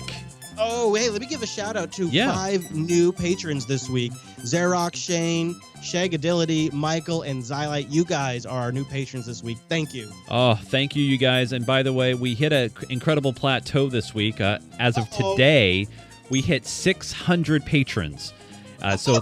So which is incredible. It's the highest number we've... Oh, whoa! Wow. That's right. 600 patrons. Thanks to all of you guys who support us from 2 all the way up to Club 33. And that's where I'm going to talk to right now, Club 33. It's time for the Would or Wouldn't Be SAC Edition. And first, Dirty writes in and says, "Hey, Chase, I'm a new supporter and longtime listener. I spent almost a decade in the military, psychological operations, a.k.a. the propaganda machine. And now, and now I work in law enforcement. I just want to say thank you for being the voice of reason for so many years in my car stereo." And last but certainly not least, Michael C. writes and says, "Hey, gentlemen, the funding for the, quote, National Guideline Clearinghouse just dried up and no one seems to notice. As a man with a wife fighting breast cancer and a mother fighting liver cancer, the medical industrial complex is a frustration I deal with on a nearly daily basis. It seems to be the one area, our corrupt system, that Unfilter pays little attention to. I would love some Chase and Chris insight once in a while. Just some feedback from a longtime listener. I still love the program. Keep up the great work, guys." Now, first off, Michael, I fully agree with you, and Chris can definitely chat on the topic of medical and healthcare, especially going back to the beginnings of the Affordable Care Act. On my personal perspective, it is awful. No one wants to fix it. Everybody wants to keep the pharmaceutical and the medical companies in back pockets, and it's wrong. It's so wrong. I hate to be Bernie Sanders too, but no, I don't. I also, it creeps me out that these things are for-profit institutions to begin with. Yeah, that's just a creepy thing if you think about it. Of course, I'm 7 months now with no health insurance because I just own my own business, and just financially, it just didn't work out because of the cost of it. Yeah. And it's kind of freaked me out a few times this year. I won't lie. And of course, my fiance is a diabetic, and she's also in the same situation. She owns her own business, and she's taken on new employees, and to be able to afford to pay them, she's dropped her health insurance. And as a diabetic, that's a very, very risky thing. Dangerous. So what she's been doing is seeing some folks in Canada, and it's just because she can buy insulin in Canada for $30, $60, something like that, depending on the amount she wants. And that same amount might be $800 in the States. Well, I will say this, same exact thing, So as far as talking about it more on the show, Michael, obviously we're driven on what's currently happening, right? And so, unfortunately, or fortunately, depending on who you want to talk to, it's been about Russia, and it's been about what the president's been doing. But that being said, unfortunately, it'll probably happen when one of us ends up in a hospital, and that's when all of a sudden it'll come on the show. Because the reality is, otherwise, we're really kind of trying to appeal to the broadest amount while still getting to the stuff that we think that really matters. And so it's a really tight line what we do and don't include. And that's why, like, just for this week alone, and just about every week, I'm playing off a bunch of clips on the live stream that just didn't fit anywhere, don't fit in the overtime. I'm just playing them off on the live stream. Yeah. And I try to post that for public consumption on our Patreon, but it doesn't always get captured by YouTube because there's just so much stuff, and that's not even everything. So it is really tricky picking what goes in the show, and I really am sorry to hear about your situation, man. Yeah, same here, man. No, it's definitely a broken system. It totally bites, but when those things do come to the forefront and we see it on the news, we'll probably definitely pick up on it because at that point, it's on our radar. Hey, remember, you guys can definitely support our show over at patreon.com/unfilter. Club 33, you guys rock. We're actually, right now, Chris, completely booked, but you can get on the waiting list for Club 33. But hey, it doesn't matter. You can support us as little as $2 or more per month over at patreon.com/unfilter. Thanks so much, you guys, for supporting the show. Hello, everybody. Yeah, absolutely. And you know what, Chase? Mommy needs a joint. Yeah. Mommy definitely needs a joint. Yes. And she's been down in Texas for a while. Now, the thing is there is a lot going on up in Canada when it comes to Mommy and her joints. And the problem is sometimes Mommy's got to cross the border, and then Mommy can't get back in the country. Every day, around 400,000 Canadians cross the border into the United States. But some of those Canadians who have connections to the cannabis industry are running into problems. They're being denied entry. Tanya Fletcher has the story today. Starting in April, I'm starting to see 1 or 2 cases a week. This U.S. immigration lawyer is based in Blaine, Washington. These days, he's dealing with a whole new crop of clients, business travelers. So these are professionals from Canada who either work for a company that does business with the U.S. cannabis industry or themselves individually, they're coming down to do business. He's seeing many with even loose associations to marijuana now being turned away at the border. Selling a machine, a legal machine from Canada to a U.S. customer, owning property in the United States that has a tenant who's in the cannabis industry. So it's a very far stretch, but they're making that connection and denying Canadians. Wow. He says there's been a lot of confusion because, yes, even though pot has already been legalized over there in Washington state and soon to be on this side here in Canada as well within a few months, the border between the two countries is still federal jurisdiction. By the way, she is technically in the United States right now. So it's interesting how deep their search goes and vetting. It really does demonstrate the breadth, if you will, of their vetting process. Yes. So the thing is Democrats might be seeing Russians going after guns. I don't know if that's the new meme, is that there's a gun activist Russian that's in the miscellaneous folder, and that they're going to be pushing on sensitive political topics. But the one thing that the Democrats say the Russians haven't ruined yet is pot. New York State's Department of Health is backing the legalization of recreational marijuana. In a 74-page report, the department said the positive effects outweigh the negatives. It now goes to Governor Andrew Cuomo for review and likely rejection. But recently, the Democrat, who is seeking re-election in November, signaled he is more open to legalizing marijuana. Cuomo has long been wary of efforts to legalize, calling marijuana a gateway drug as recently as last year. But now that he's seen the financial incomes and positives that marijuana can bring to a state and county, he's decided... Oh, I'm just making that part up. Sorry. So last week we played Chuck Schumer. Yeah. Now you got another incumbent who's Don't forget Boner behind it. Don't forget Boner. Yeah, and Boner too. Yeah. Yeah. The thing is that that gateway drug thing is so easily destroyed these days. Yeah. Because people can just throw out, well, what about opioids? What about alcohol? They'll just start throwing out stuff so fast that thing just shatters. So that's like the last hold position. That's like the last logical fallacy. And then once you let that go, it's like, okay, let's make money. Right. And speaking of making money, there's a major alcohol maker who is in the business of growing things, thinking about getting into pot. Big news tonight and a huge win for cannabis coming at you exclusively on Canadalia. The legal marijuana market has been booming in states where recreational use is allowed. It continues to grow in the U.S. In 2016, it generated over $7 billion in economic activity. But for a long time, one powerful industry has been very strongly opposed. But now those days could be over. And here with me tonight with a big announcement. He is a Texan, an avid hunter, and a wine connoisseur. He's the interim CEO of Wine and Spirits Wholesalers. Dawson Hobbs is here. So, Dawson, welcome to the show. Thank you. Dawson. Freedom everywhere for all involved. What is your big announcement tonight? We're making an announcement. The Wine and Spirits Wholesalers of America are going to be encouraging Congress to give states the right to legalize cannabis so long as they enact appropriate regulations based on the alcohol model. Okay, so what does this mean? Is this a sign that alcohol manufacturers, distillers, and brewers, are they going to get into the cannabis business? No, what we're talking about is just... We want them to pay us money. No, I'm just kidding. I think they got a really good thing going here. So they don't have to get into selling pot directly. They can get into the store business. They can get into setting up, imagine one day if you could tour in a way like you tour a winery. Yeah. You might not get to walk around the plants, but you could maybe see them behind glass. I mean, it could get really fancy here one day.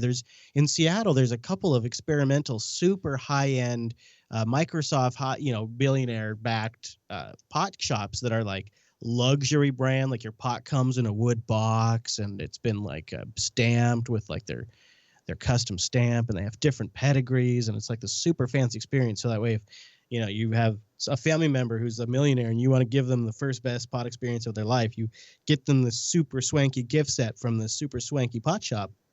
And they're experimenting with different models. So you could see something, you could see something from the wine companies or even the cigarette companies. Philip Morris, one day, they supposedly own a bunch of land in California. They could convert that into growing. I mean, you could see big business snap into this in a couple of years. Absolutely. Once this settles. All right. Well, one last high note. This is a great one. A prankster hides marijuana in some city planters. New this morning, a prankster growing marijuana plants in city-owned flower pots. This is in Wyoming. You can see the marijuana plants right there growing among the marigolds and the zinnias. Pretty big, too. Oh, that's Employees brilliant. weeding and watering the flowers first noticed a plot plant. This was last month. They then called police. Officers have since found 2 other plants growing. They say this isn't the first time that this has happened, but the marijuana plants went undetected, so they grew larger this time around. Oh, my goodness. Just takes one narc, dude. Just takes one narc, and then your good thing gets ruined, Oh, that's hilarious. It's Well, just like buddy, it's thanks right for under running their the board. notice, literally, yes. Yeah, go ahead, You Chris. did an excellent job, and Yeah, man. I think this might be my last show from Texas for a while. Really? Yeah, I think I'm flying home this weekend, and so I think I'll be back in the studio, so you and I can be back in the studio together next weekend, so that should be good. Yeah, man. So, hey, if people want to just follow your adventure down there and want to know... You like this? Yeah. Yeah, it's pretty good. Yeah, It's pretty if they want to know what's going on with Chris, so where can people go? Yeah. Oh, you could go to @ChrisLAS. That's my personal tweeter. I also have InstaChrisLass on the Instagram. Never really mentioned that before. And then there is, of course, the network @JupiterSignal. What about you, buddy? Hey, people can follow me over on Twitter. I'm the real Nunes on Twitter, @NUNES. Also, by the way, follow @GeekGamerTV, by the way. Doing a lot of stuff with pinball. Got some big pinball things coming up down the road. I really would appreciate the follow on either place. So thanks so much, you guys. It's been an interesting week because people are still hating on Devin, so I get a lot of that heat. Good, nice. I'm glad. Yeah, man. Kind of, in a way. Yes. So, no, you guys, thank you so much for supporting the show and being there. To all our patrons at patreon.com/unfilter. This morning, a prank. Oh, wrong clip.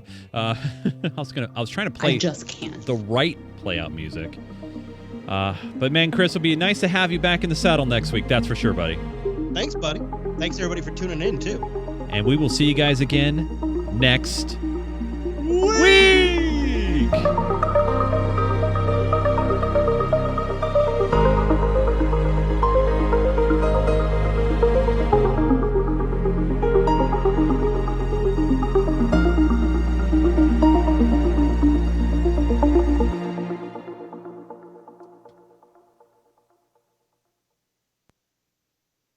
All right, 1 hour 52 minutes.